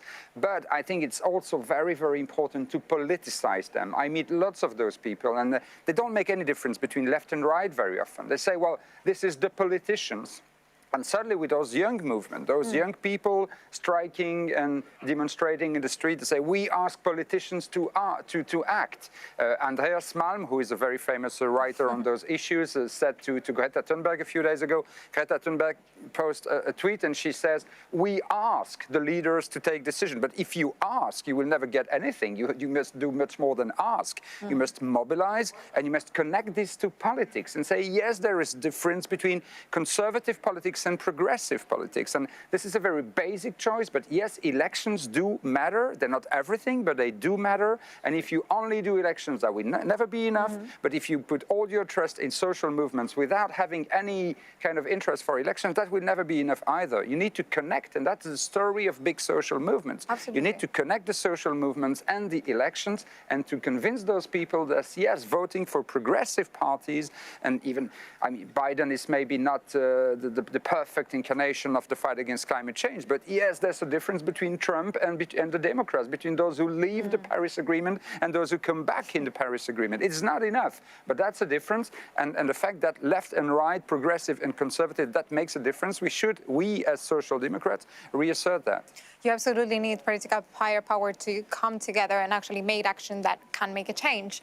I wanted to go back to Sunita and Raj about the question of the role of the European Union, and especially because we're talking about a new European Green Deal in this conversation. And I was wondering, to what extent do you think that the external action that comes within the European Green Deal is enough? And how do you see these in line or not with the principles that the European Union is defending in terms of defending climate action, but also human rights? Do you see, Sunita, that it's actually it makes sense, like it works in practice? And how do you see this action? So Beatrice, I don't know enough about it to speak with great confidence, but I have been trying to understand what is different countries' roadmap to get to either net zero or to even get to 2030 goals. And I think the most important issue for us in the South is clearly we have an opportunity to reinvent. We must do an energy transformation. We must do a mobility transformation. We must be able to build our homes that we need to build today in a way that they are green. And we have to do this all in a way that energy is affordable to very large numbers of people. Let's be very clear that as much as the issue of climate change is important, as much as the issue of sustainability is important, so is the issue of equity and inclusion within our own countries. Now, when I look at the European Green Deal, I think the point that disturbs me the most from an external point of view is the dependence, and it's not so clear how much, because the numbers on it I have not been able to find, but there seems to be a great amount of dependence on what you would call offsets. Because when you look at the entire scheme moving ahead, it is going to depend on being able to buy or sequester carbon dioxide, either internally or by buying credits from other countries. Now, in that, it is not very clear at all what will be the arrangements. And this is where I think COP26 again failed. We as environmentalists from India have been demanding that cheap offsets should be out. The world has to move towards transformation. The market must be driven through public policy, not left on its own. The market has to be based on the principle of paying for the real costs of transformation in countries of the South where the possibility exists. And I'm not sure that that's really where the European Union is working towards. And I think, please forgive me, I don't know enough about the European Union's plan. Maybe Raj or will be able to add to it. But that is okay, because you mentioned something that I absolutely wanted to discuss, and is this concept of carbon colonization, sort of, where there is a number of countries in the south that are actually opposing the creation of carbon markets, because indeed they see how the northern countries are relying way too much on carbon offsets. And I was wondering, Raj, what is your view on this issue? Well, I mean, again, this is the idea of colonization, I think, is something worth reminding the European Union that they did and that they continue to do in different ways now. I mean, I know Britain isn't any longer in the European Union, but it's still important and instructive to have a dollar figure associated with their colonization of India. And a recent study by Utsa and Prabhat Patnaik suggested that the dollars extracted from the global south under colonialism by Britain, sorry, just from India by Britain, was $64 trillion.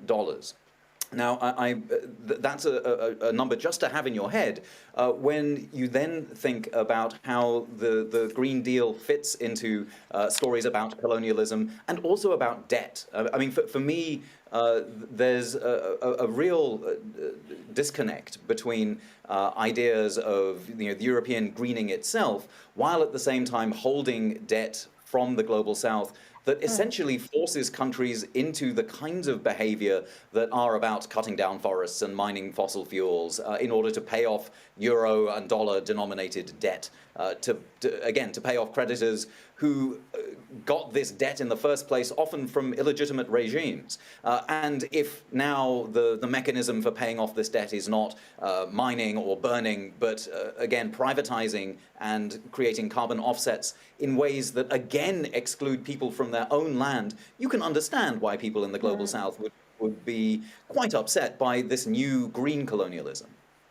Absolutely. And again, I'm glad because you mentioned something I absolutely wanted to discuss, and it's this concept that was built in the 90s about the ecological debt, which was very much about what you mentioned, the fact that there were northern countries extracting resources from countries that they have colonized. They were making use of the natural resources. They were actually provoking environmental damages, and now they're not willing to pay for those damages. And I was wondering whether or not, Paul, you agree with this idea of ecological debt, and to what extent do you think that European countries will be willing to pay the price? Yeah, of course.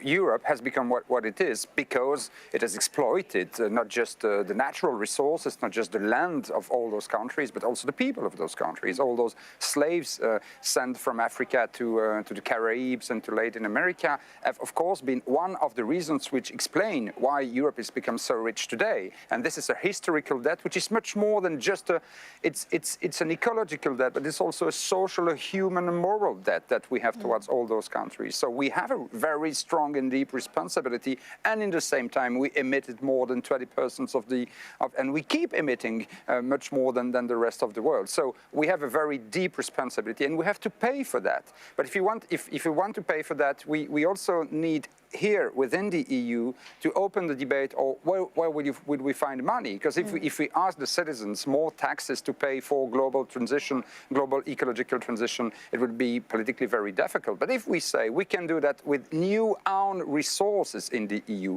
the level of the EU's own resources is very, very, very limited. It's less than 1.5, it's 1.3% GDP or something like that.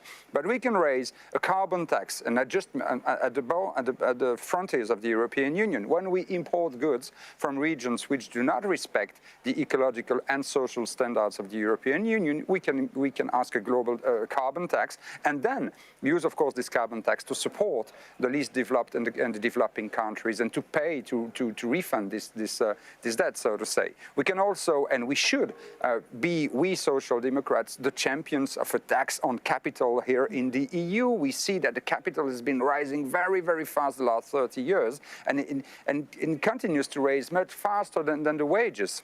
So yes, we have to. They have those rich people, those one-person top richest people here in Europe, as in the rest of the world, emit 40, 100, 3,000 more gases than the poorest people in the world. So yes, they should contribute too. So you cannot. What I mean is that, and of course, the tax on the so-called Tobin tax, the tax on transnational financial transactions.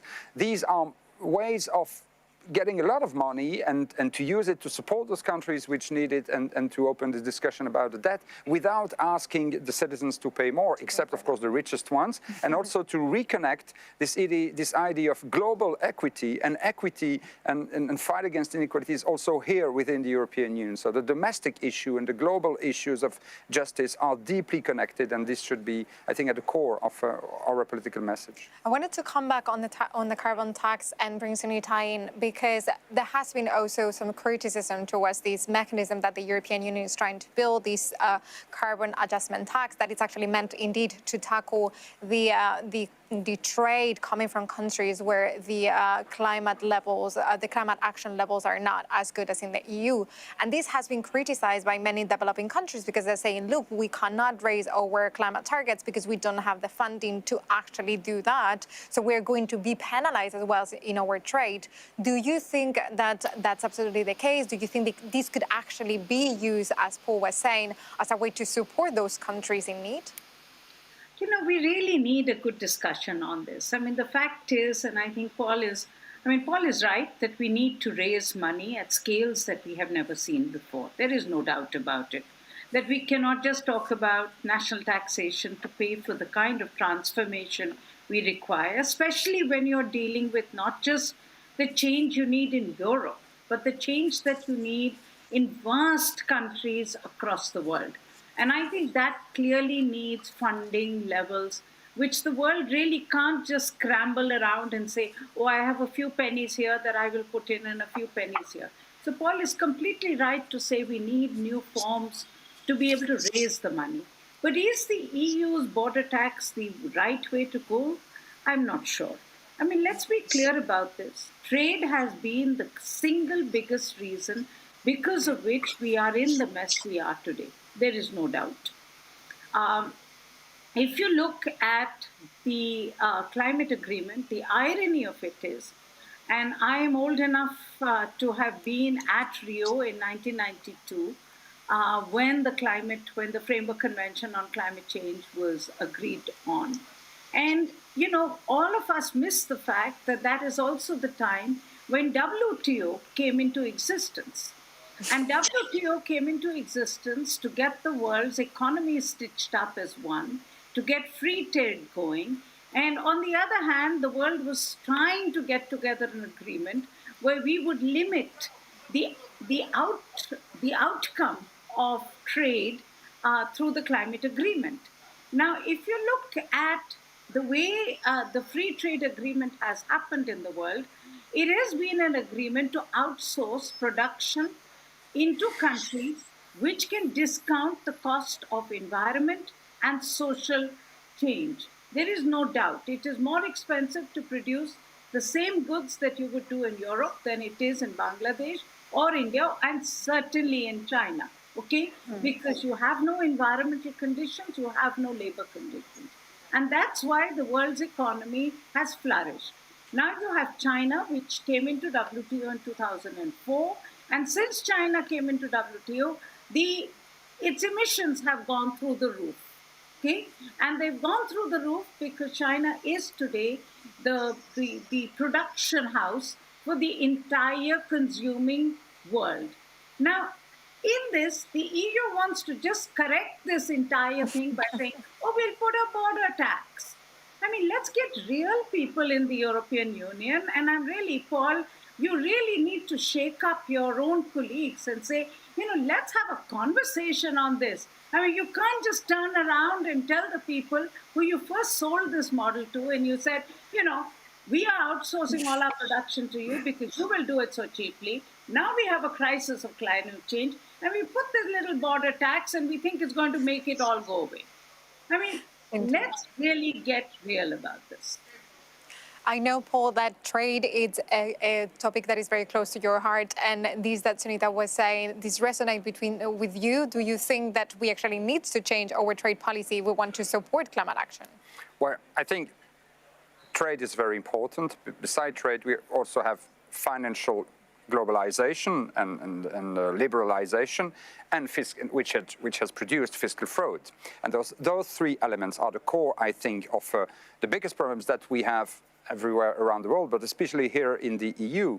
And so, of course, the trade adjustment or the carbon adjustment tax is not the only solution, and it would not give lots of enormous resource, something like 100 billion euros a year or something like that. So not that much money, but it's also a way of saying, if we want to be fair, we have to say, okay, we have to pay our fair share to those countries which are the victims of climate change, but we also have to re-regulate the global change. We will not stop trade. I mean, so trade, but so we have to make sure that very high social and environmental standards are imposed at the global level. So even if that tax would not produce anything, it can be useful in order to regulate global change, like the Tobin tax. I mean, if the Tobin tax does not produce a lot of resources, but if it helps regulate global fluxes of capitals around the world, that would be and reduce speculation. That's also very important. And then, of course, the most important is the fight against fiscal fraud, which is the biggest scandal on earth. We do have the money, we just have to find it, and for that we need to tackle all those issues. And indeed, we have to mainstream any climate action into all our policies so that we make sure not only that we have the money, but that we are actually consistent with what we preach. I wanted to get back to Morten, because one of the issues that is very at the core of this discussion is actually the fact that the unsustainable mode of consumption is predominantly present in the north, and football is kind of a reflection of that mood of consumption, right? Because we know that it's a sport that is very polluting because of all the traveling, because of all the water and energy consumption of the stadiums. So I was wondering, how do you on your social movement is trying to influence the way that actually football works? I think the core problem now is the awareness part of people, part of this industry. Is not the sustainability part is not yet part of their mindset. Is not part of the core part of the decision making, which is now the problem. Not only, of course, in local, but also in FIFA and UEFA. You know, all these bodies that govern the global football industry, where sustainability so far haven't been even considered, and it has to be a core part of their decision making, which it's not, and it has to become. But I think this push has to come from down and up. It doesn't have from up and down. We need more people to engage within the industry. We need players, clubs, and everyone. Like it's the engagement we need to increase. And we're speaking. I'm speaking of the football industry, because but this is obviously something we have to increase in every industry, in every part of the world. The core engagement and awareness of people actually to get into this conversation. Because to be honest, a lot of people doesn't get the right information, and a lot of people doesn't listen to or doesn't get the messages from the scientists, from the politicians. And there, I think football has a unique possibility to actually reaching out to the people who doesn't get this information in the first place, or hasn't gotten this information in the first place, the grassroots. And so I think by connecting, this change has to come from down and up. We have to engage more people, and from there we can change things from the top and make the changes as really needed. And for that, it's very interesting to listen to the conversation here, speaking about the Europe's role in this, and the global South, and all this, all these other challenges that we have. It's very interesting to listen to, and I will take this in and work on this as well in my organizational work. Let me follow up a little bit on that, because you're actually the youngest representative in this panel today, and we wanted to talk as well about this intergenerational issue that climate justice is, because actually those who are polluting the most is obviously the previous generation, and it's going to be the young people who are going to be facing the consequences of climate change. You included in that group of young people. How do you see this discussion, considering that there has been an enormous push of young people to try to see a change in politics so that we actually have more climate action? And how do you see yourself, being a young representative of the activism, trying to contribute to that conversation? No, I think young people still has to engage even more, because I think a lot of us, young people, has also disadvantage of being not all. I think the awareness part has to increase, and I think we can always say that young people are pushing this, and a lot of them are, and I think we have a big part. But I think there's still so much power in us that haven't came out just because we haven't mobilized good enough, and we haven't been smart enough to create those social movements among young globally, because of course this is a global movement that should be among young people, because we're all in the same situation. I mean, some in a worse situation. I'm obviously one of the lucky ones living in one of the safest parts in the world and will feel the effects maybe later on, but still young people should mobilize across all the world, and it's starting to happen with Greta. Obviously, this captured kind of this momentum among the most engaged people. But I think we have to get the grassroots of people on board as well. And I think that's the people who doesn't get the message already from Greta, politicians, and other and the scientists. And I'm trying to mobilize this group of people through sports, where football actually reaches in. And I think that's an important part. Not only reaching the ones that's already engaged, but actually reach them also the ones that has to get on board. Absolutely, and for that, football can play an enormous role. I wanted to move a little bit, shift a little bit the conversation, and going back to the consequences of climate change and how they affect different communities, and bring dragged in, because I know that you've been working quite a lot on food security and the impact of climate change. And I was wondering, how do you see the current situation, and to what extent trade has also contributed to this issue? Well, if you look at the 4 C's that are responsible for epidemic levels of hunger now rising across the world, there are over 2 billion people who are food insecure. And those 4 C's are climate, COVID and the recessions associated with that, conflict, and let's not forget that the arms trade is a central part of conflict, and the US and the European Union are quite happy to export arms to other parts of the world where then you have these hotspots of hunger associated with the arms trade. And of course, capitalism. The food system is set up to cater to the people who are able to afford food. So if you can afford meat, then you will take corn and soy out of the mouths of people who will eat that and put it into animals, and then have that exported and circulated around the world. So you can see farmers and peasant movements and farm workers absolutely in the front lines of hunger. And I think one of the great tragedies, certainly at COP and in the climate discussion going forward, is something that actually maybe Morten will come across as he becomes more successful, which is greenwashing. You see a lot of corporations saying, oh yes, we absolutely must do something about climate change. And then you end up at COP, for example, with the US government and the United Arab Emirates offering a vision for agriculture and food that is called Agricultural Innovation and Modernization for Climate, which is essentially, we will invent magical technologies to allow us to keep things exactly the same. And the greenwash that we see associated with the false solutions around climate change coming everywhere, from the World Bank to the Gates Foundation, is something that is of grave concern, because as we build our movements, and particularly in their infancy, these movements can be swayed if they are not anchored, as Paul says, by political movements that have experience and wisdom in this.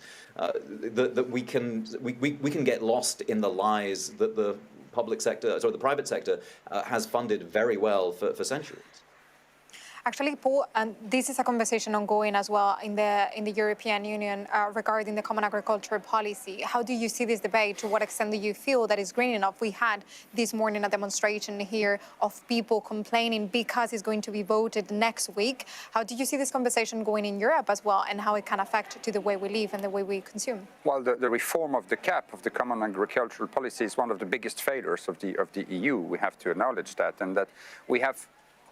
I mean, we want to be the best in the world with the green transition. The Green Deal is a big ambition, but If the other policies that you have go in the other direction, then of course you undermine your own project. And the CAP certainly does not support, is not sustainable, and does not support the transition that we need in the Green Deal.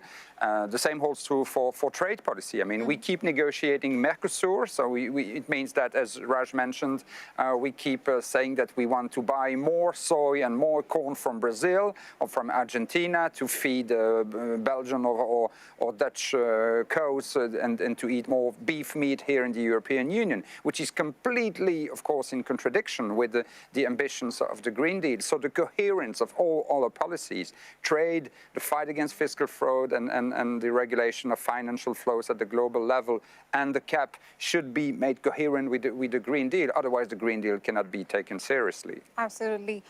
Sunita, I was wondering to what extent do you feel that there can actually be sustainable growth, both in the south and in the north, but by not leaving anyone behind? I think that's the really biggest question for us. I mean, the fact is we have learned in India that we cannot have sustainable growth without taking everybody with us.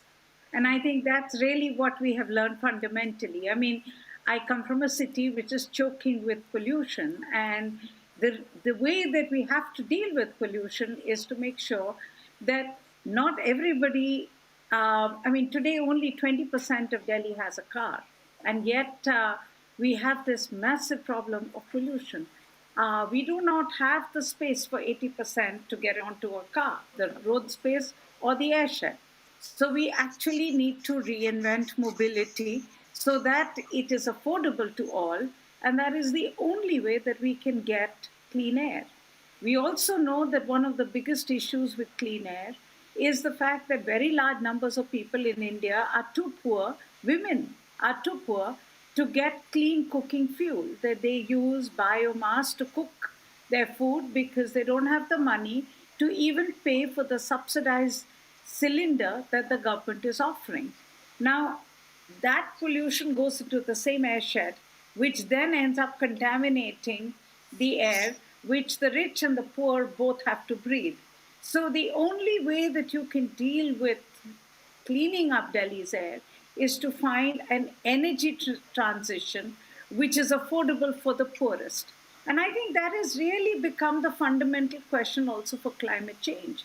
There is no way the world can deal with climate change unless it finds policies which can deliberately reach the poorest and include them in its plan going forward. And that's my biggest problem with the discourse on climate change, that we see climate justice, climate equity, the need for planning for everybody as something that comes after the business on hand. It's kind of like it's an add-on. But for me, this is the most critical, it is the prerequisite for an effective, ambitious deal. And given that, we definitely can reinvent. I see a lot of possibility. Like Raj, I work a lot on food systems, and I see a lot of possibility where you can combine the issue of resilience of the very poor with local production systems, with non-chemicalized systems, with systems which are affordable for farmers and not toxic for consumers. So there are ways of working around the systems we have. But for that, I think the most important issue is for us to accept, I think, the biggest principle of socialism and democracy is that accept the fact that you have to plan for the last person first. Absolutely. And it's actually a conversation that we're having in Europe. Indeed, it's not only so north-south conversation, it's something that is happening in the European Union. And thank you so much for bringing the gender angle, because we know that when it comes to climate change, the most vulnerable communities are affected the most, and that includes absolutely women. We're coming to the end of the session, and I wanted to bring each of you back in for a last wish, something that you wish it would happen so that we can move into a more climate just society. And I want to ask that to Raj first. Well, very briefly, and I can't agree more with Sunita, we do need something like a red, black and green New Deal, like we're seeing develop in the United States, something that recognizes the history of colonialism and the debts that Paul was just mentioning, but also recognizes the need to care and shift to a care economy, and also to repair, including reparations from the global north to the global south. Thank you so much for that, Rag. Morten, what is your wish for a more climate-just society? Yeah, I will hang on my earlier message of spreading awareness to all groups of society, and of course bringing on everybody on board on this, and young people all over the world, not only the top 20%, but everybody, and using sports and sports taking a leading role in this all over the world. Thank you so much. Sunita, what is your wish? Is that we can talk to each other as equals. A very simple wish.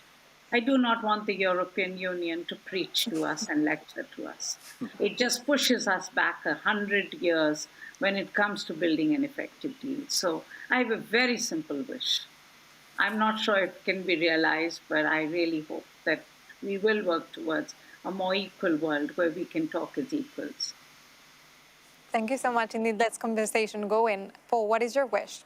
Well, I fully agree with Raj that what we need is to build a convergence between all those movements, between the social movement, the worker and the trade unions, the green movement, the feminist, eco-feminist movement, the movements against the fight against racism and colonialization. And we have to convince the people, and especially the poorest people, including here in the European Union, that they must not fear transition if we organize it as a fair transition. Because many of those people say, well, transition means that my car, the oil will be more expensive. It's already very difficult for me to pay for my energy bill. How will I do, and so on and so forth. That by investing in green energy, by investing in a better isolation of those buildings, by investing in public transport, by investing in free lunches for the young people with local and organic foods in the schools and that kind of things, we can make their life better. But that also means that we have to make a big choice and say we're not gonna invest more in private purchasing power or in more profits for the big companies, but we have to invest more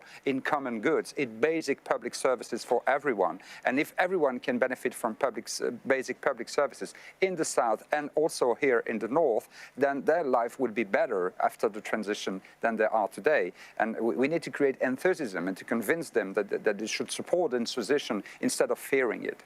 To have a positive response, to make sure that everyone is part of the conversation, to make sure that we actually involve everybody in the solution. I think Sunita's wish has been conceded, and we have 5 more minutes to talk.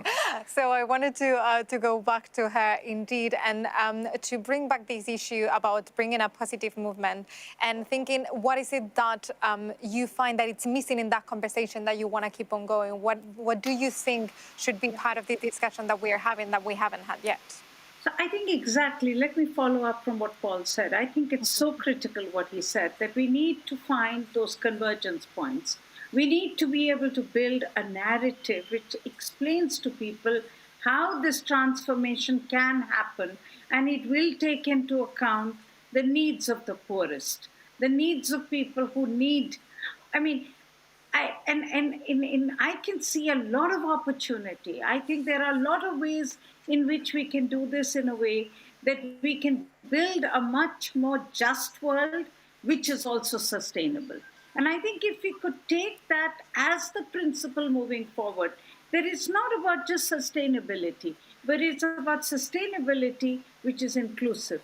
And to say very clearly in all our policies, all our thinking, that we cannot have sustainability unless we have inclusion, unless we have justice. And I see that in India, I see that across the world, that in the conversations we have between the countries who have had development and the countries who want development today.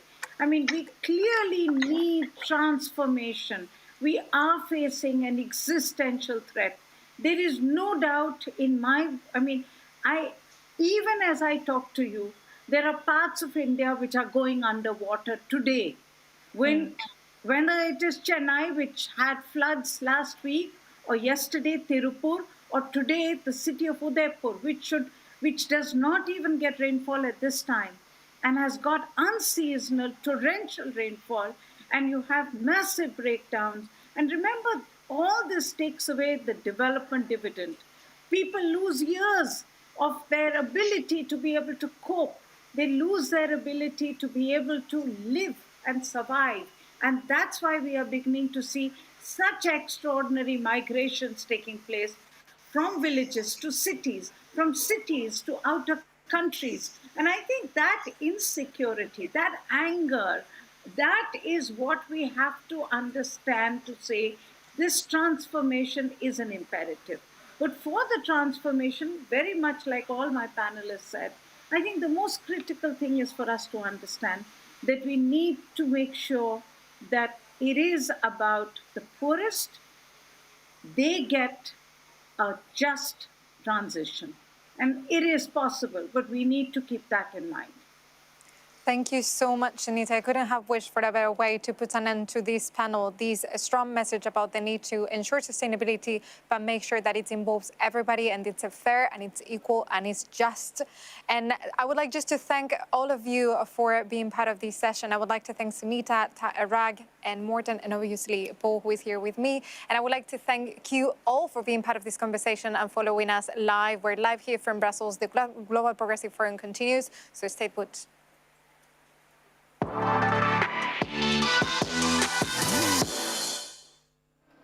Thank you, Beatriz, for moderating that very interesting panel with very good points. I heard the word justice a lot. I heard the word inclusion a lot. And of course, how nothing is an island, literally and metaphorically. No one lives on an island. We are all affected by the climate, and we are all affected by the decisions made and the economic imperatives made or not made in order to achieve our goals. Paul Magnette said that we need to support the transition and not fear it. And I think that in such an interconnected economy, in an interconnected world, that is a very important point to take away.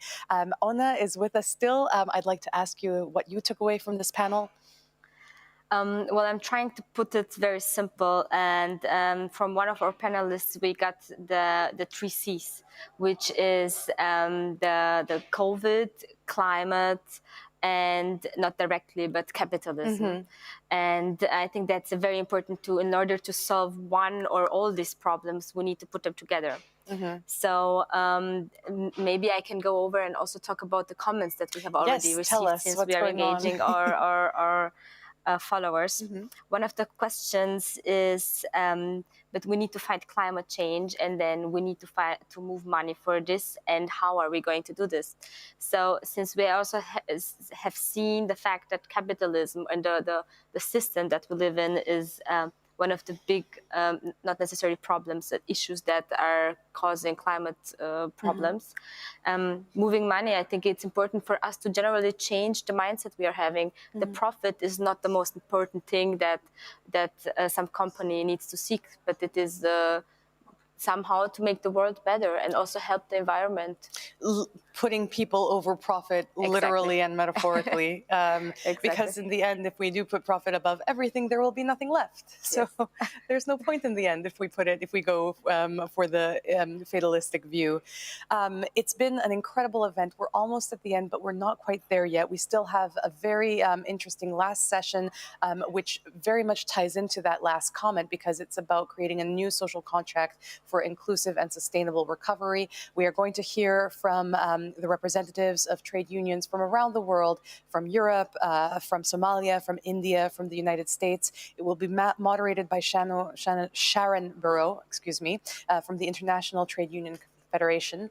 And before we go there, though, I'd like us to link up with Andreas Schieder, who is the Global Progressive Forum co-chair, and hear his thoughts on how the last few days have been going. Andreas, can you hear me? Yeah. Hello, Hello, Andreas. hello, everybody. Can you hear me? We can hear Yes, you. perfect. Hello. So, hello. I think it was two really full and interesting days, and also today it started already with a lot of very, very interesting debates, and I want to thank you all. But as we are, let's say, before the last event of our Global Progressive Forum, I want to use as co-chair also the opportunity, first of all, to thank all our partners which made it possible. which is the S&D in the European Parliament, which is the Party of European Socialists, which is the FEPS, the Foundation, the PES Women, the Progressive Alliance, a lot of trade unions, Solidar, Rainbow Rose, yes, the PS in the Committee of the Regions, UCs, and even SOTSDEM Asia participated with us. We had a lot of people discussing, moderating. So I want to thank everybody who joined us on the podiums and as speakers and the moderators, but especially also the team, which was working now for more than half a year, very, very hard also to get this event done, which is Teresa, Paolo, Brigitte, Penny and Ilona, which invested a lot of time and energy in this event. And I think we can be quite proud also of this event. It was thrilling debates, good content, good ideas, very much attention also. We were really global and progressive, and I think it was a successful GPF, Global Progressive Forum 2021. And if we see it like this, and also if those which are watching us give us a little remark and say, listen, we want you to continue, then I think we have also everything in our hands that we can continue with smaller debates around the year, and maybe again to have such a big event also in 1 year or 2 years time. As we were checking the motto, it is, if we dream it, we can do it. And I think it's combining both. We need dreams, but we have to be also aware we have to put them into reality, but also we need dreams also to put something into reality. And the dream is never only a dream, it is the first step into a better future. So therefore, thanks everybody for being at the GPF, and probably thank you too, but also we will have a last very interesting and important session also ahead of us. All the best to everybody. Thank you very much, Andreas, and I hope that you can have your GPF 2022 very shortly, as well as debates throughout the year. We're coming to the end of a 3-day event where we had 20 sessions. We've been live streaming for nearly 16 hours. We had 85 speakers from 5 different continents. Our last panel is very important because a green future goes hand in hand with the future of work.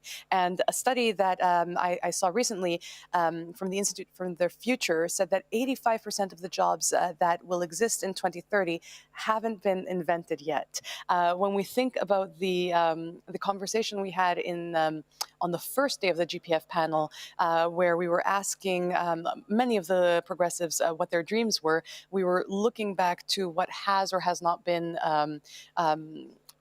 achievable or even imaginable, what is right now, which wasn't the reality even 10 years, if not going back to 20 or 30 years. That is a hard number for me, a hard statistic for me to fathom, that in 2030, 85% of jobs that will exist have not been invented. So I think it's a very timely conversation to have about a new social contract. And I'm very excited to hear what comes next. Ona, have you got any favorites from what you've heard? What do you feel is the thing you're going to take away from the panel so far?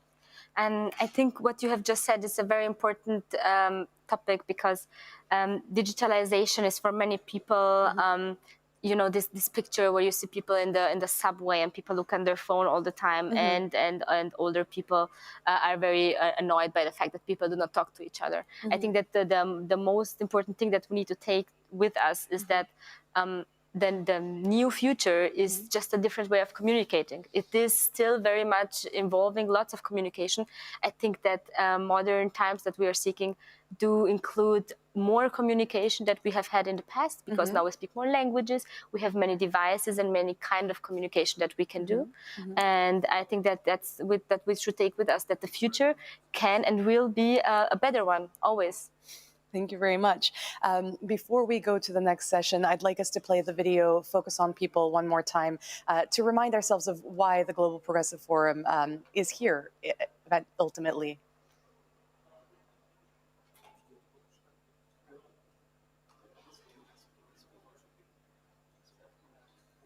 Focus on the people being the motto, and if you can dream it, do it. because at the end of the day, it's the reason we're all here, to focus on people and not on institutions as much as and corporations and multinationals. Yes, I think it's also very important the different aspects that we can dream on. We cannot just dream on the one level. It is important to dream on about Europe, about the global level, the different social aspects, as in for young people and for elderly people, but also for the young parents, for example, or older parents. So inclusion, I think, is the key. Great, thank you very much. Let's go straight to the panel. To the video.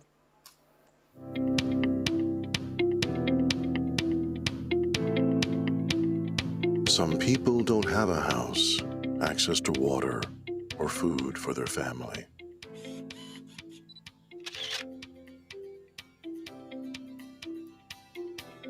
Some people have to flee their homes to escape war and persecution.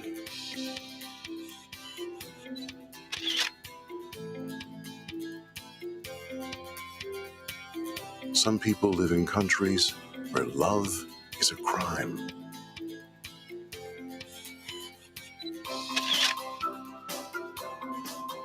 Some people don't have a job, or a decent job.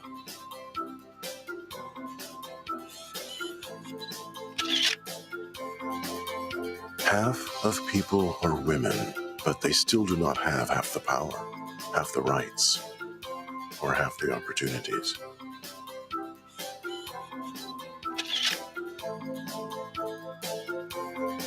Together, we can change this. Global Progressive Forum. We focus on people.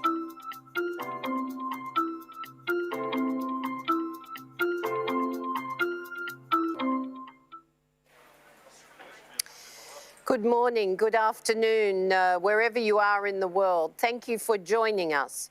For the trade unions, for our progressive political leaders, this is a very important discussion because it's about how we rebuild hope and trust for working people and their families all around the world. And for us, this means we need to acknowledge that the social contract is broken, that since the 1980s and hyperglobalization, we've seen the labour income share plummet like the Big Dipper. And indeed, we've seen work become, frankly, more insecure to the point where we now have a global labour market that is simply broken. 60% of workers work informally. They're not just in the developing world, they're also in rich economies. That means no rights, no minimum wage, no rule of law, and no social protection all too often. And of course, of the 40% who have some form of permanent or contractual employment, then more than a third of those are in precarious, insecure, low-paid work. And that number's growing. Even our new forms of work, in terms of internet-mediated work, are actually more often than not regulated by labour market rules. They're actually informal work in and of their own right, often piecework. And of course, that is worldwide. So we have a job to do to re-regulate our labour market. For the global union movement, which I represent, then in fact, we have 5 critical demands for a new social contract. Jobs, jobs and jobs. They must be climate-friendly jobs because we have to transition every part of our economy if we're going to actually stabilise the planet.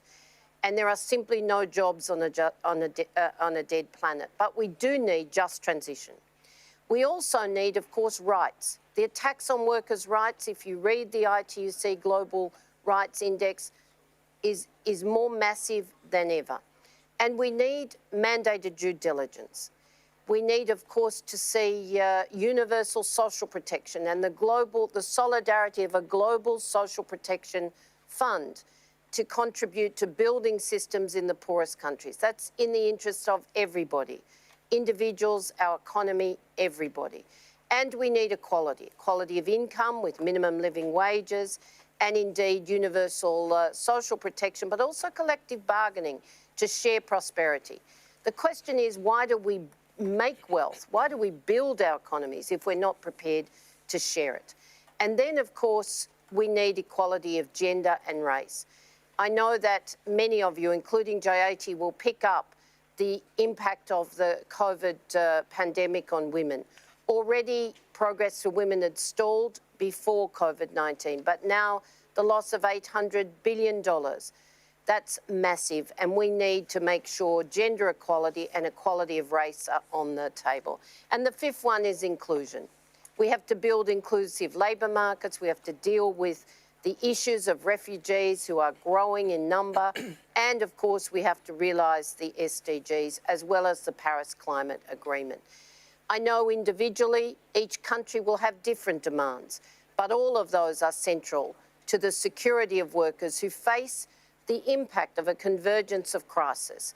Even before COVID-19, historic levels of inequality and the climate emergency, and now a global health emergency that's laid bare the fault lines in the global economy. We need workers to feel secure in order for our economies to be secure. So re-regulating the labour market is fundamental. Ending the impunity that corporations think they can just run dehumanising exploitation through our supply chains and pretend that's okay. That's not a way to build wealth. So thank you for being here. I'm Sharon Burrow from the ITUC, and I want to introduce a star-studded panel. I'm going to start with a very good European friend who's just joined us, so he gets no time to think. But Nicholas Schmit is, of course, the Commissioner for Jobs and Social Rights. Nicholas has been a very, very long friend of the labour movement, an activist with the ILO in his previous roles, and indeed now works closely with indeed workers and employers in the European Union with much on his plate, including a minimum wage directive to get through the Commission this week. So Nicholas Schmit, tell us what you think will make for a new social contract. Thank you. First, it's a pleasure to be here and to participate in this forum. And I think this is a very timely moment to reflect on a new social contract, because we are at the moment where finally the old social contract has been broken for a while. And you mentioned it and you described it. And we have ahead of us, or we are in a way in midst of big transformations, which are perhaps only comparable to the major changes we went through, or the world went through during the big industrial revolutions. So I think we are at a moment where we have to rebuild our economies in a way, climate-friendly way. And we have seen at the COP26 how big this challenge is for sectors, for the whole economy, but also for our societies, and especially also for workers. And we are also in midst of a technological revolution, which is going faster and faster, which brings up new ways of work, some interesting, others very worrying, platforms where we see that the rights of workers are put into question without no social protection.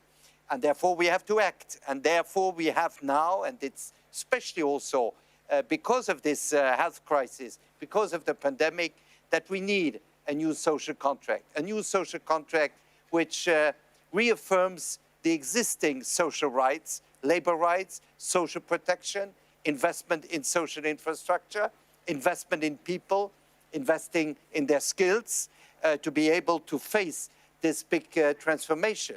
And we need, and you mentioned it, and that's also the purpose of one of our proposals, we need a fair distribution of wealth.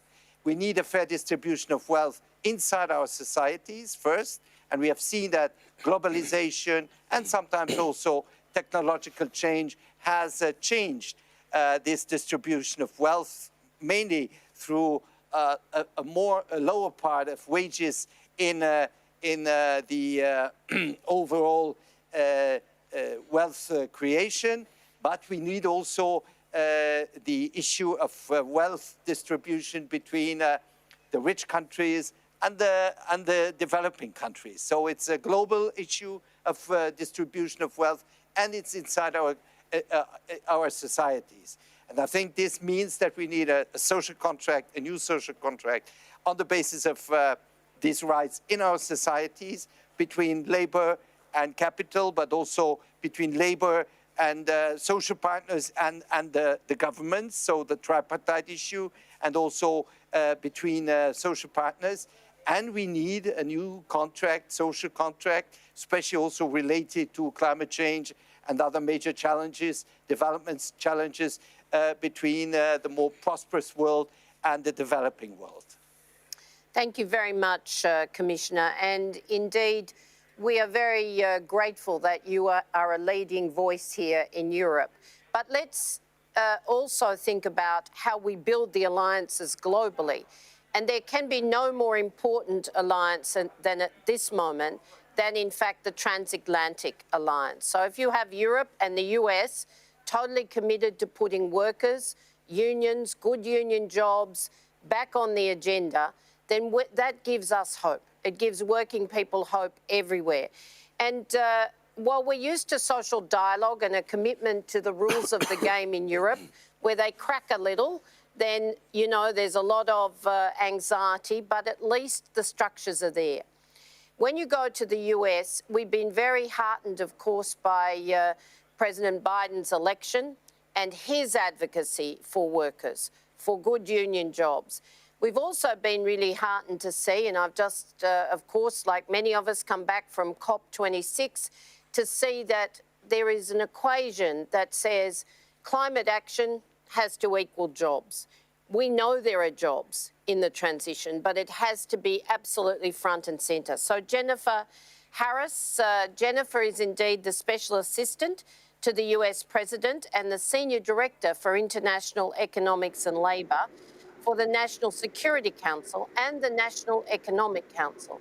Jennifer, we're delighted you could join us. We're really grateful. And let's hear what you think it means to talk about a new social contract for working people.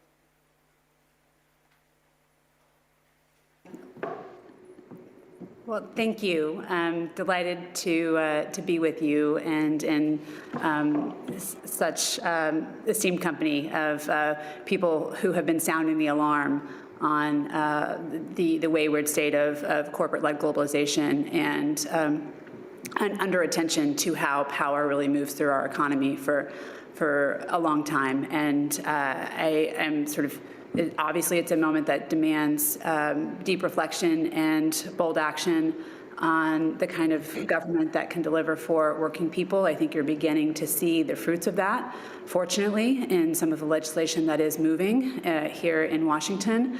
I want to just sort of underscore the extent to which this legislation is necessary, but by no means sufficient. Because after we make these investments that have, really been far too long in coming, we need to make sure that we do begin to attend once more after, frankly, a 40-odd year hiatus to the role that power, both economic and political power, play in shaping market outcomes and in our democracy here in the U.S. And I just think that for far too long, the assumptions that we have used in guiding our understanding of what makes for good economics have just sort of checked power and the realities of how power operates at the door.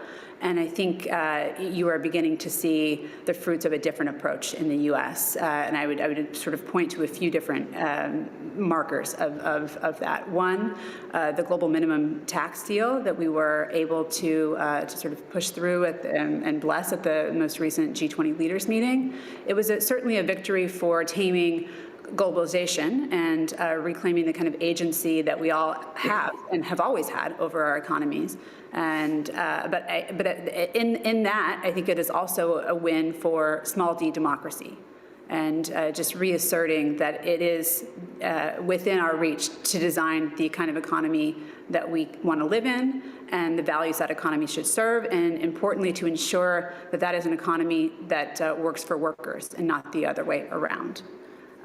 Point one. And another important data point, I think it probably was somewhat sort of lesser noted or under the radar, but a really important model for the politics of the climate transition that you noted, and ensuring that this transition does not happen on the backs of workers, was the steel and aluminum deal that the U.S. was able to reach with the EU, in part for the way that it would, it was the first agreement that would use market access to begin to discriminate on the basis of carbon intensity, because we know that a lot of the offenders of overcapacity and production of steel and driving down prices below sustainable levels that threaten a lot of the best union jobs, both in the U.S. and Europe, are some of also the dirtiest steel in the world. And getting the domestic politics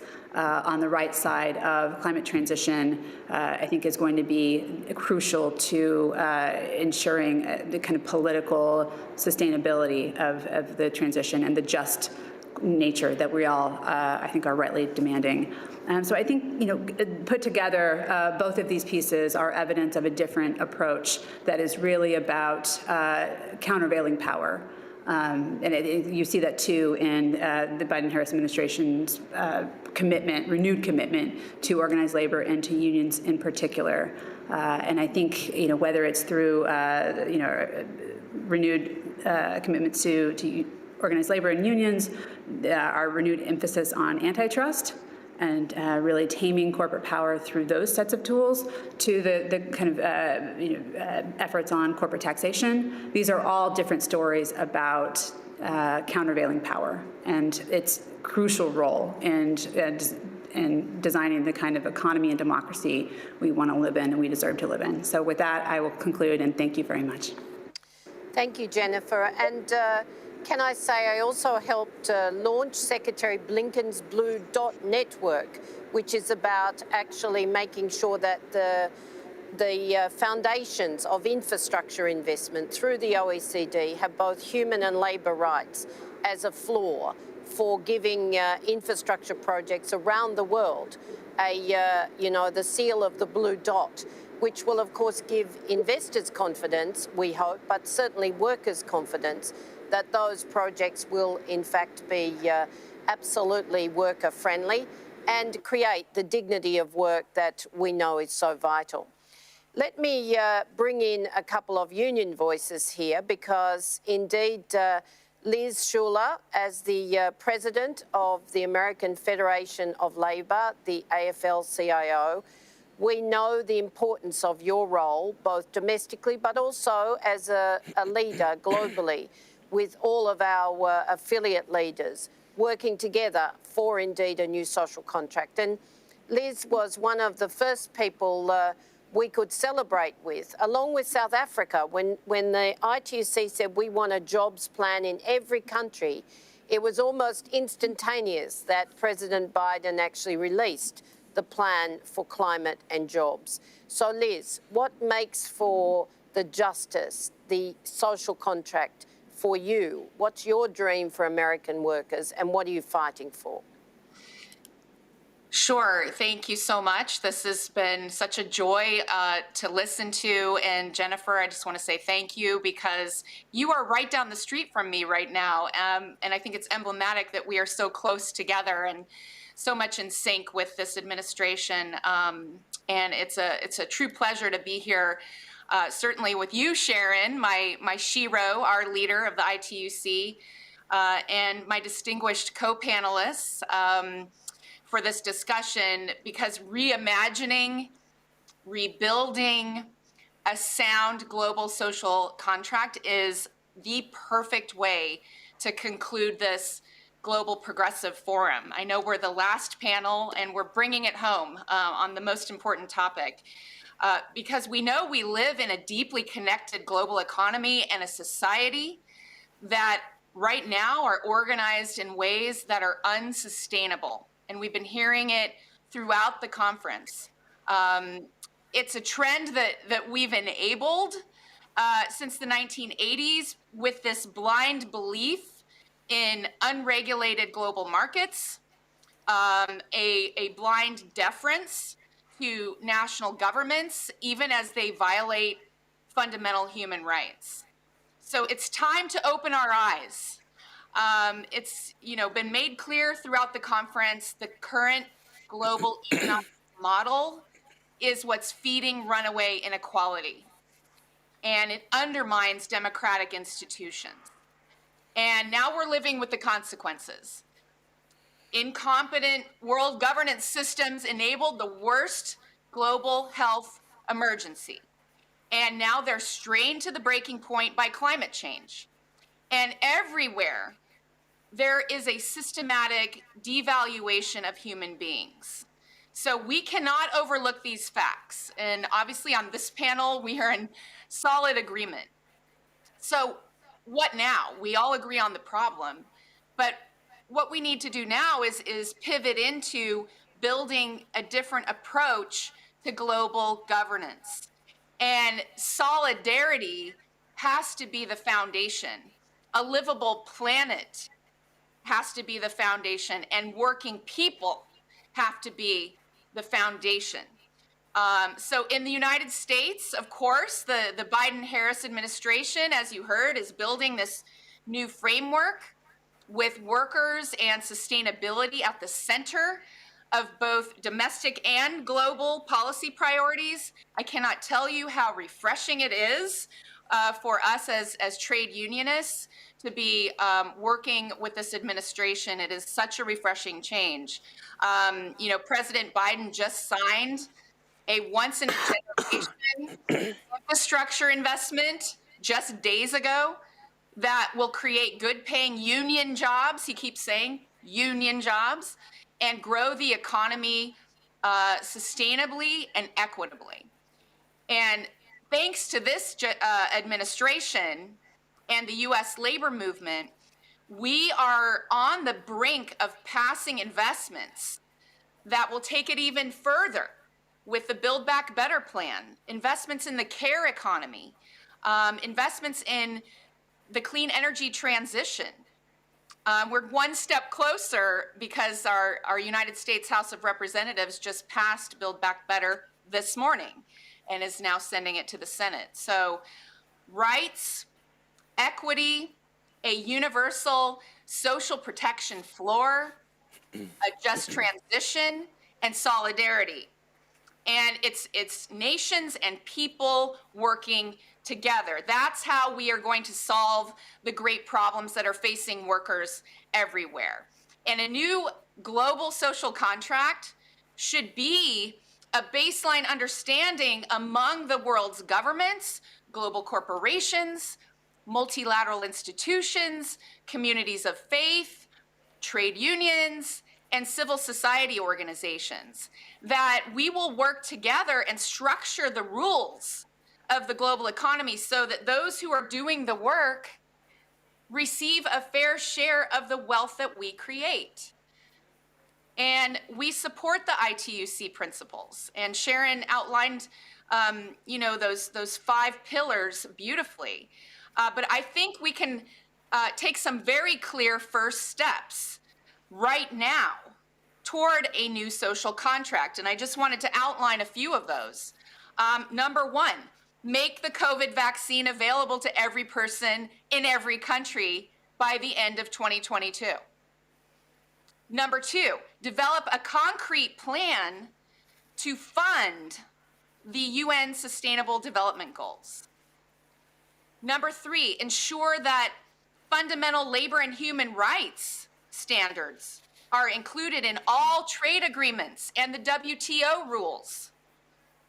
Number 4, fund the commitments made at COP26 fairly, including, as was mentioned, just transition pledges that have been made by governments to include workers at the negotiating tables and to make those real. Number 5, support for the global corporate minimum tax championed by the Biden administration with a scheduled rate increase from the current 15% to 25%, which Jennifer just talked about. Number 6, develop a global social protection fund, as Sharon mentioned, for countries to build access to essential health care, basic income security for all workers, both in the formal and informal economies. And finally, ratify ILO Convention 190 to end gender-based violence and harassment across workplaces. These are some specific things that we could get to work on right now. Ambitious first steps, but first steps, right? And the scale of investments that we need in people, in basic infrastructure and climate mitigation technology, as we know, is in the tens of trillions of dollars. And the need to democratize multilateral institutions is urgent because we know the threat of authoritarianism is very real and it's global. So the needs are great, but we can address them globally if we come together with a collective commitment and a collective political will to prioritize the needs of working people. And working people, of course, aren't waiting. They're already stepping up and they're getting the job done. They're fighting COVID. They're answering climate change. And they're building this prosperous, fair, democratic world that we want to see for everyone. They're in motion already. But solidarity is what we need. And we need leadership. I'll just end on that.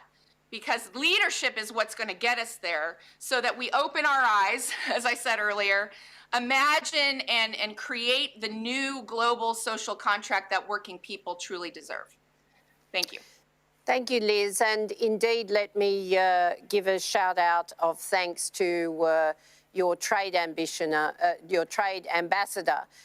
Catherine Tai, because she's been remarkable as an advocate, indeed, for that fair competition flaw you described in terms of rights and environmental standards at the WTO. And we'll see what comes out of this first ministerial meeting, but we do need to see a very different approach. So let me then refer to the next union voice, and of course, it's Omar Farouk Osman, who is the General Secretary of FESTU, the Federation of Somali Trade Unions. But let me tell you, this is a brother who is an incredible leader. Not only has he been on the front lines in a war-torn country, but he's worked, and we've been proud to support him, work to broaden his democracy in terms of the franchise, the voice of working people in what are the priorities in that democracy. And I saw him in COP. We talk about a chasm that exists between the people on the outside who are angry because they're despairing, they want to see hope and they've lost trust, and even those on the inside trying to do the right thing and lift ambition, lift finance, commit to just transition and so on. But I watched Omar work with his delegation and during the course of the COP take his own government delegation from here in ambition to here. And so, Omar, you have our undying respect. And tell us what you want in a new social contract for your people. Thank you very much, Sister Sharon, our own leader and the General Secretary of ITUC, for giving me the opportunity to speak on this important topic of a new social contract for inclusive and sustainable recovery. I'm really very happy to join Sister Liz and Brother Lucas, well, fellow unionists, in these discussions. We are in a period of intense unpredictability. The last 18 months of a global pandemic, and the discussion is, commitment is, and urgency that emerged from the UN Climate Change Conference, which Sharon just mentioned, demonstrate this. In Somalia, this is coupled with periods of conflict and violence, We know it is time to rethink how we understand society. We have seen many nations increase their GDP and display impressive economic development, but with little wealth distribution and relief to elevate the suffering of the majority. We know that no society can flourish without the fulfillment and protection of human, economic, and social rights.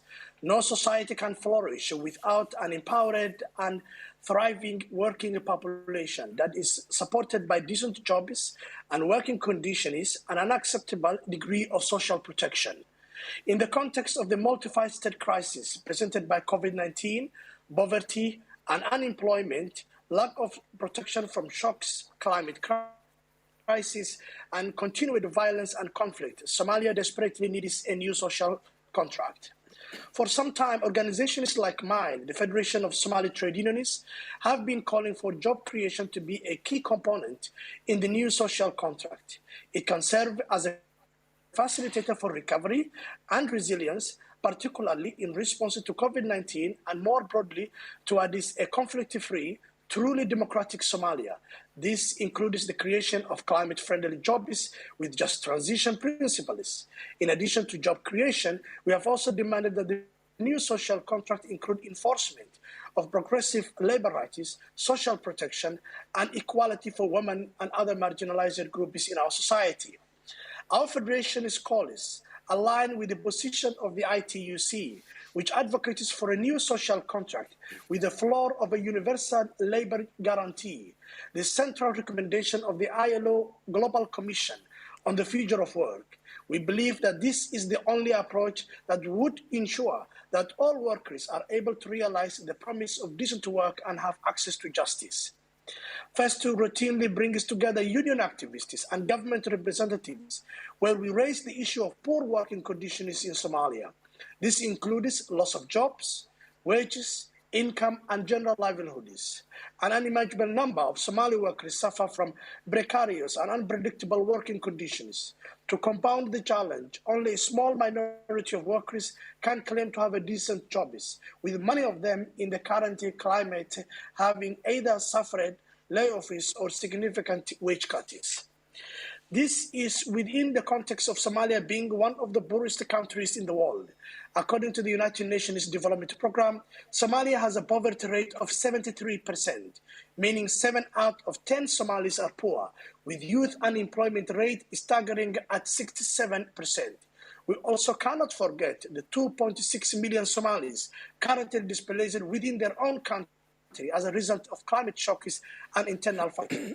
We have recently ended 2 weeks of intense discussions at the COP, as Sister Sharon mentioned, and I am obliged to highlight the climate-related challenges faced by Somalia, in addition to the economic burden caused by COVID-19. The past 12 months have brought devastating floods in parts of my country. A new wave of locust infestations have devoured agricultural land and the loss of rain-fed pastures threatening the survival of livestock, which are the basis of the livelihood of many Somalis.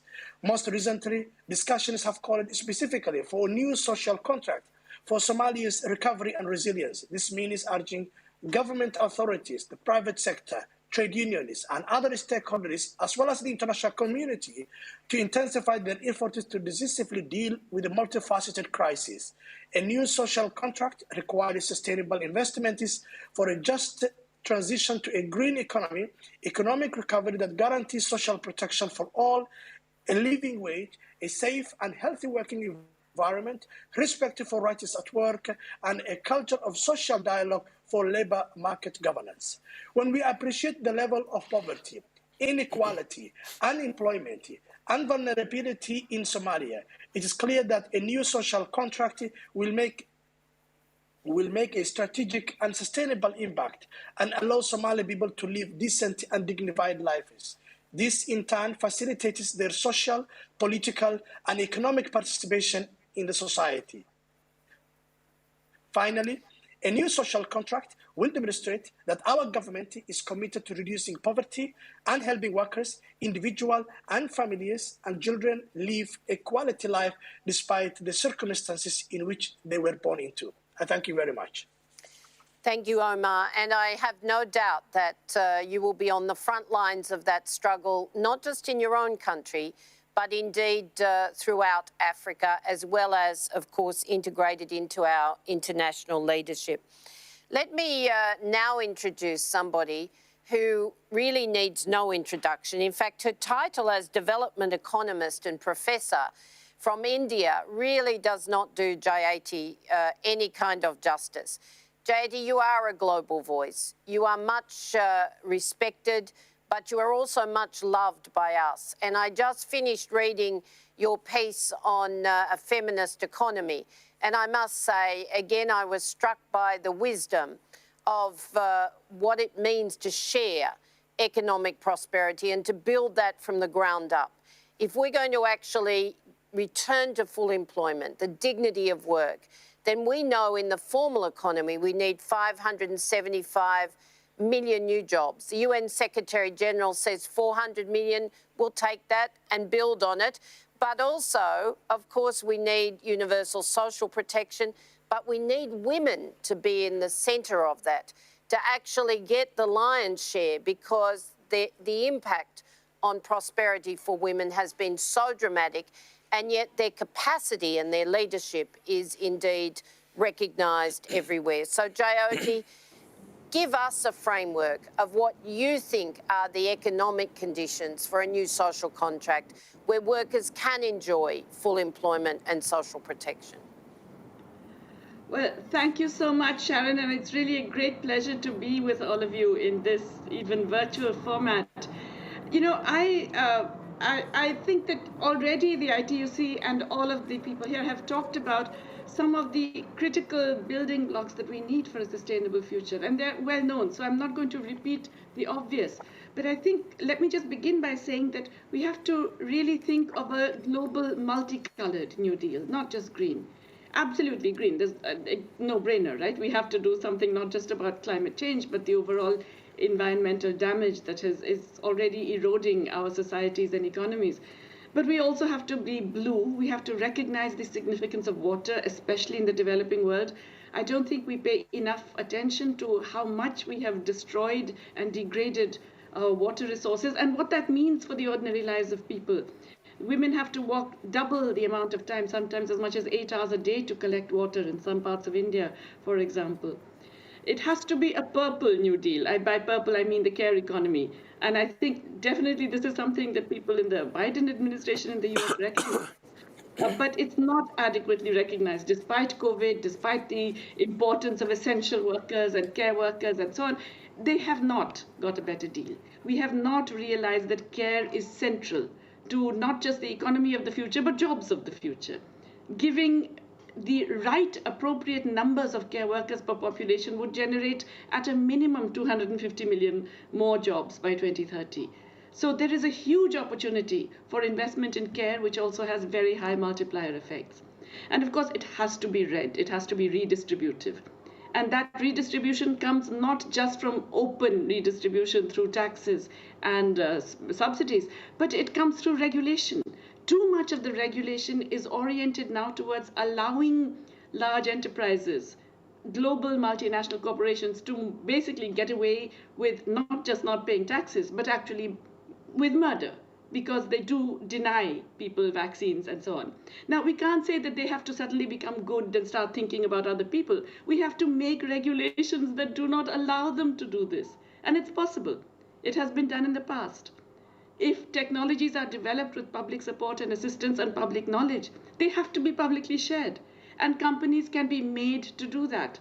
So in that respect, let me just make the point that I also really want to make here, which is that I don't want to sound like I'm raining on the parade, but really, there is no global social contract. There is no possibility of one right now because there's no global trust. There is no evidence of global solidarity. I'm sorry, there really isn't.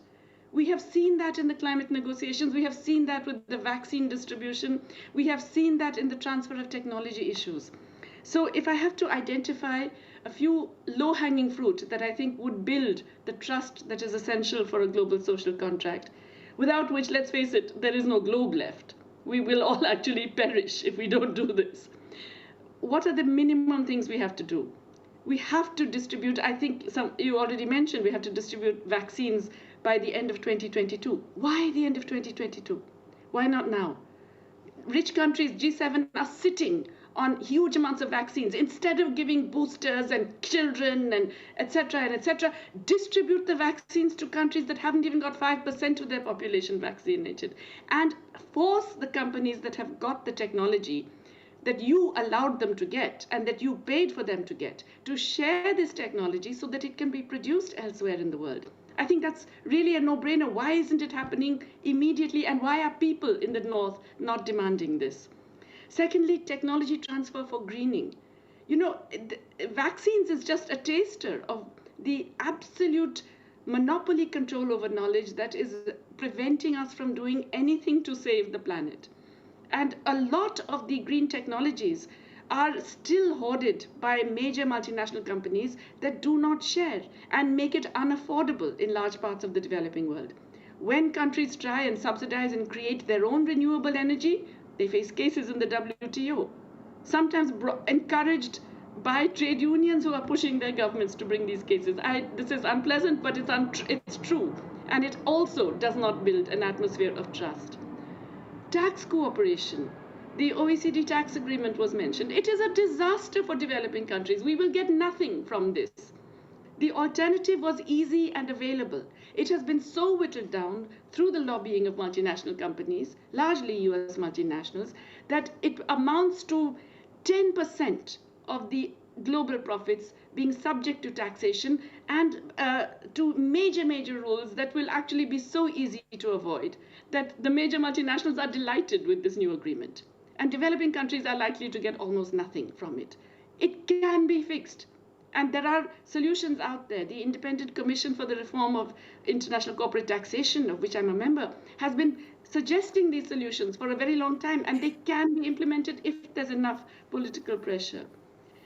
We have to have controls over finance. We cannot do anything if, as long as finance is allowed to do what it likes, funding the brownest projects. Everybody is blaming China for coal and India for coal, correctly. I am not at all a supporter of the Indian government position on coal.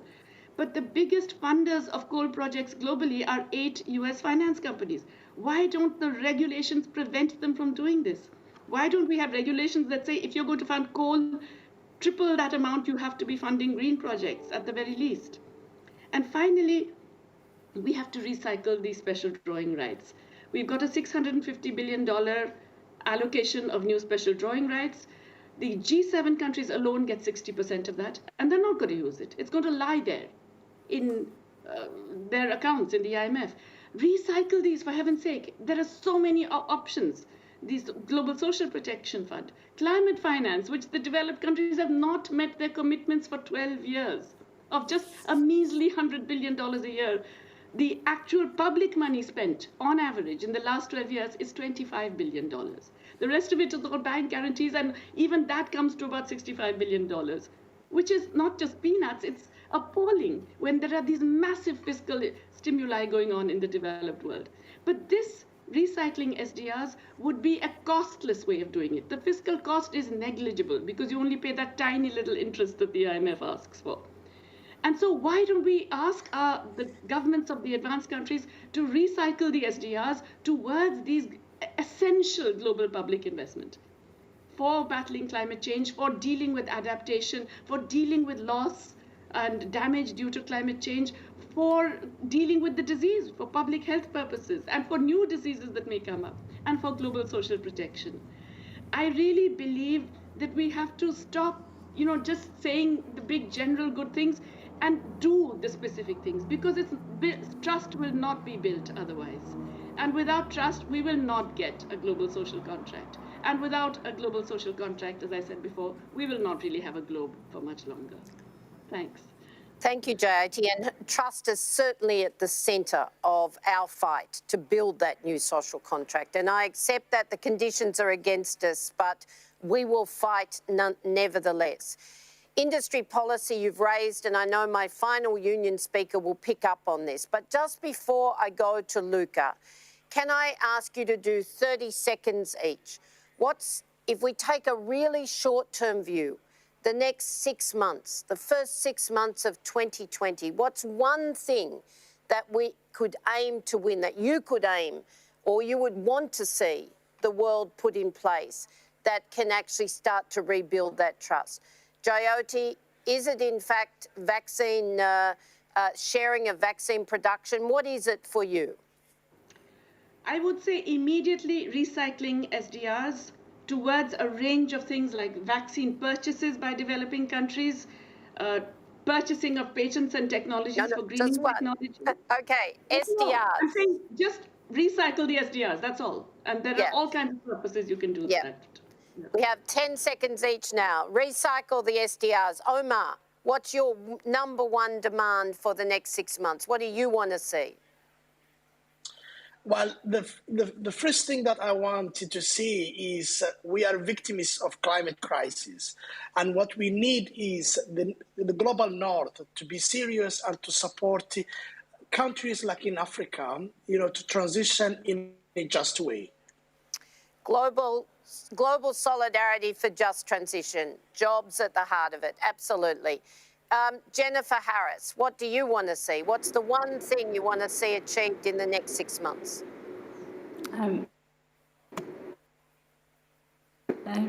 Thank you. I am working hard on the SDR recycling issue. It is something my office is deeply involved in and have been sort of leading those calls in the G7. So I am cautiously optimistic that we will put some points on the board on that vitally important issue, as was mentioned. I also think we need to begin setting a new norm of measuring what matters around carbon intensity and predicating market access as one of the largest tools we have to sort of not just set minimum floors of standards, as trade has traditionally done on environmental issues, but really begin using trade to actively drive decarbonization in a way that does not happen on the backs of our workers. Trade as a tool for justice in terms of rights, market access, etc. Excellent. Liz, 10 seconds. What's the one thing you want to see in the next 6 months? I'll just echo what's already been said because that's clearly what we're focused on, but we have an immediate goal of Build Back Better in the US so that we can actually get real with our investments and make those COP26 commitments to just transition real so that we don't further divide the people in the United States and around the world, and make sure that if we're moving from one industry to a clean energy economy, that it's done with working people. Transition, working people at the table, justice. Nicholas, you've got a number of regulation issues on the table, but what's the one you really want to deliver? Well, I would say on the global level, vaccination is key, and we have to show solidarity. Jayati has mentioned it, and I think solidarity by providing vaccines to the whole world, and especially to the developing world. We have really to combat this pandemic together. And I would add to that, win the minimum wage collective bargaining directive this week, Nicholas. Okay. That's your task. Okay. We're not going to do you justice, Luca, but Luca is the General Secretary of the ETUC, the European Trade Union Confederation, a fantastic leader, a partner in crime, often making life difficult between both of us for the European Union and other leaders. So, Luca, what's the outcome here? What's the wrap-up take from this? I think that... and he has laryngitis. Yeah, exactly. My voice is almost gone, so I hope I can survive for a couple of minutes. Well, I think that it was very important to have this discussion today because it's true that we need to rebuild the social contract. It's true that we have a momentum because after the pandemic, after the many crises we have gone through, we have now a new narrative taking over. But at the same time, we have also to be careful because we have so many enemies around. It's very difficult to deliver. So we have to be very clear on what we want. I would like to pick just 5 things that I've heard during the debate and I think are really crucial. The first one is health. And here we have vaccines, of course. I don't repeat what has already been said, but we have also health and safety for workers that come back to their jobs, but also for workers that will continue teleworking. We need to make sure their health is protected respected anywhere they are working. And we need also to invest a lot on our social protection and healthcare systems that have been completely disrupted by decades of austerity, and now is really time to rebuild them. The second element is jobs. Sharon, you mentioned it. Everybody mentioned this. But you know, what should we do to create jobs, quality jobs? A massive number of quality jobs are needed to face the just transition that we need and to rebuild our economy. Well, we have managed again through austerity to put in place the wrong economic model. So what Liz said before, we need to build a different economic model, a different economic paradigm that must be based on public investment. And since we have an enormous quantity of money in terms of public investment now available, we need this time to put conditions for how the money is spent. We cannot just give this money to the multinational companies and just to enrich and increase their profits. This time we need measurable indicators to make sure that this money is invested to create quality jobs everywhere. Third element is, of course, just transition. But again, what does it mean, just transition, for the communities, for the territories? We cannot just tell workers that are going to lose their jobs, you know, you will receive some training, you will receive some social protection, maybe a pre-retirement scheme, and then your community will be destroyed, and you have to migrate 1,000 kilometers far from your home just to get a job. No, we need to invest the money for job creation in the communities. We need an industrial plan. We need energy plans. We need economic governance and social dialogue and collective bargaining. Fourth element is social rights and social protection must be at the core of our rebuilt social contract. And in this respect, we need two elements in there that are key. Convergence, upward convergence, is no more acceptable that between countries there are incredible differences, discrimination, inequality. And the other fundamental element is that we need also extension of the coverage of rights and protection. Because there are too many categories of workers, especially migrants, women, non-standard workers, informal economy, self-employed, that are completely neglected in terms of protection for rights and social protection. Very last element is democracy. Democracy is under attack everywhere, in Europe, in the rest of the world. Trade unions are at the forefront for defending democracy. We are the first targets of authoritarian regimes. We are the first target for the fascists and for far right. We will stand against them. They will not pass through. We have to defend democracy because democracy is the first tool in the end of workers to rebuild the social contract. Thank you. So thank you, Luca. There you have it. A new social contract, global solidarity, the, let me get it right, Jyoti, the indeed blue, purple, red, green deal. And I heard it last week in the People's Summit described as black on top of that. So from a wonderful leader from New Orleans, we do need a global New Deal. For us, that's a global social contract, starting with those plans where unions are at the table in every country. Let's re-regulate the labour market for inclusion. Thank you all very much. Thank you. Brilliant. Great. Thanks. Thank you very much for bringing us that panel, Sharon. This was the last event in the Global Progressive Forum, a new social contract for inclusive and sustainable recovery. And one soundbite I'm keeping from that, from Jayati Ghosh, is that there can be no social contract without global trust. And to have trust, you must have a conversation, which is what all these progressive leaders, thinkers, activists, academics, and civil society representatives have been doing throughout these last 3 days at the Global Progressive Forum. We've talked a lot about dreams, we've talked a lot about the priorities for the next decade, but coming together to have these conversations is the first crucial step in turning dreams into action. So in summary, we've had 3 days, 20 sessions, 16 hours of live streaming, 85 speakers from across 5 continents joining us for what was hopefully only the beginning. We will be back in 2 years' time, in 2023, hopefully, in person for the next Global Progressive Forum. But for now, thank you to all the speakers.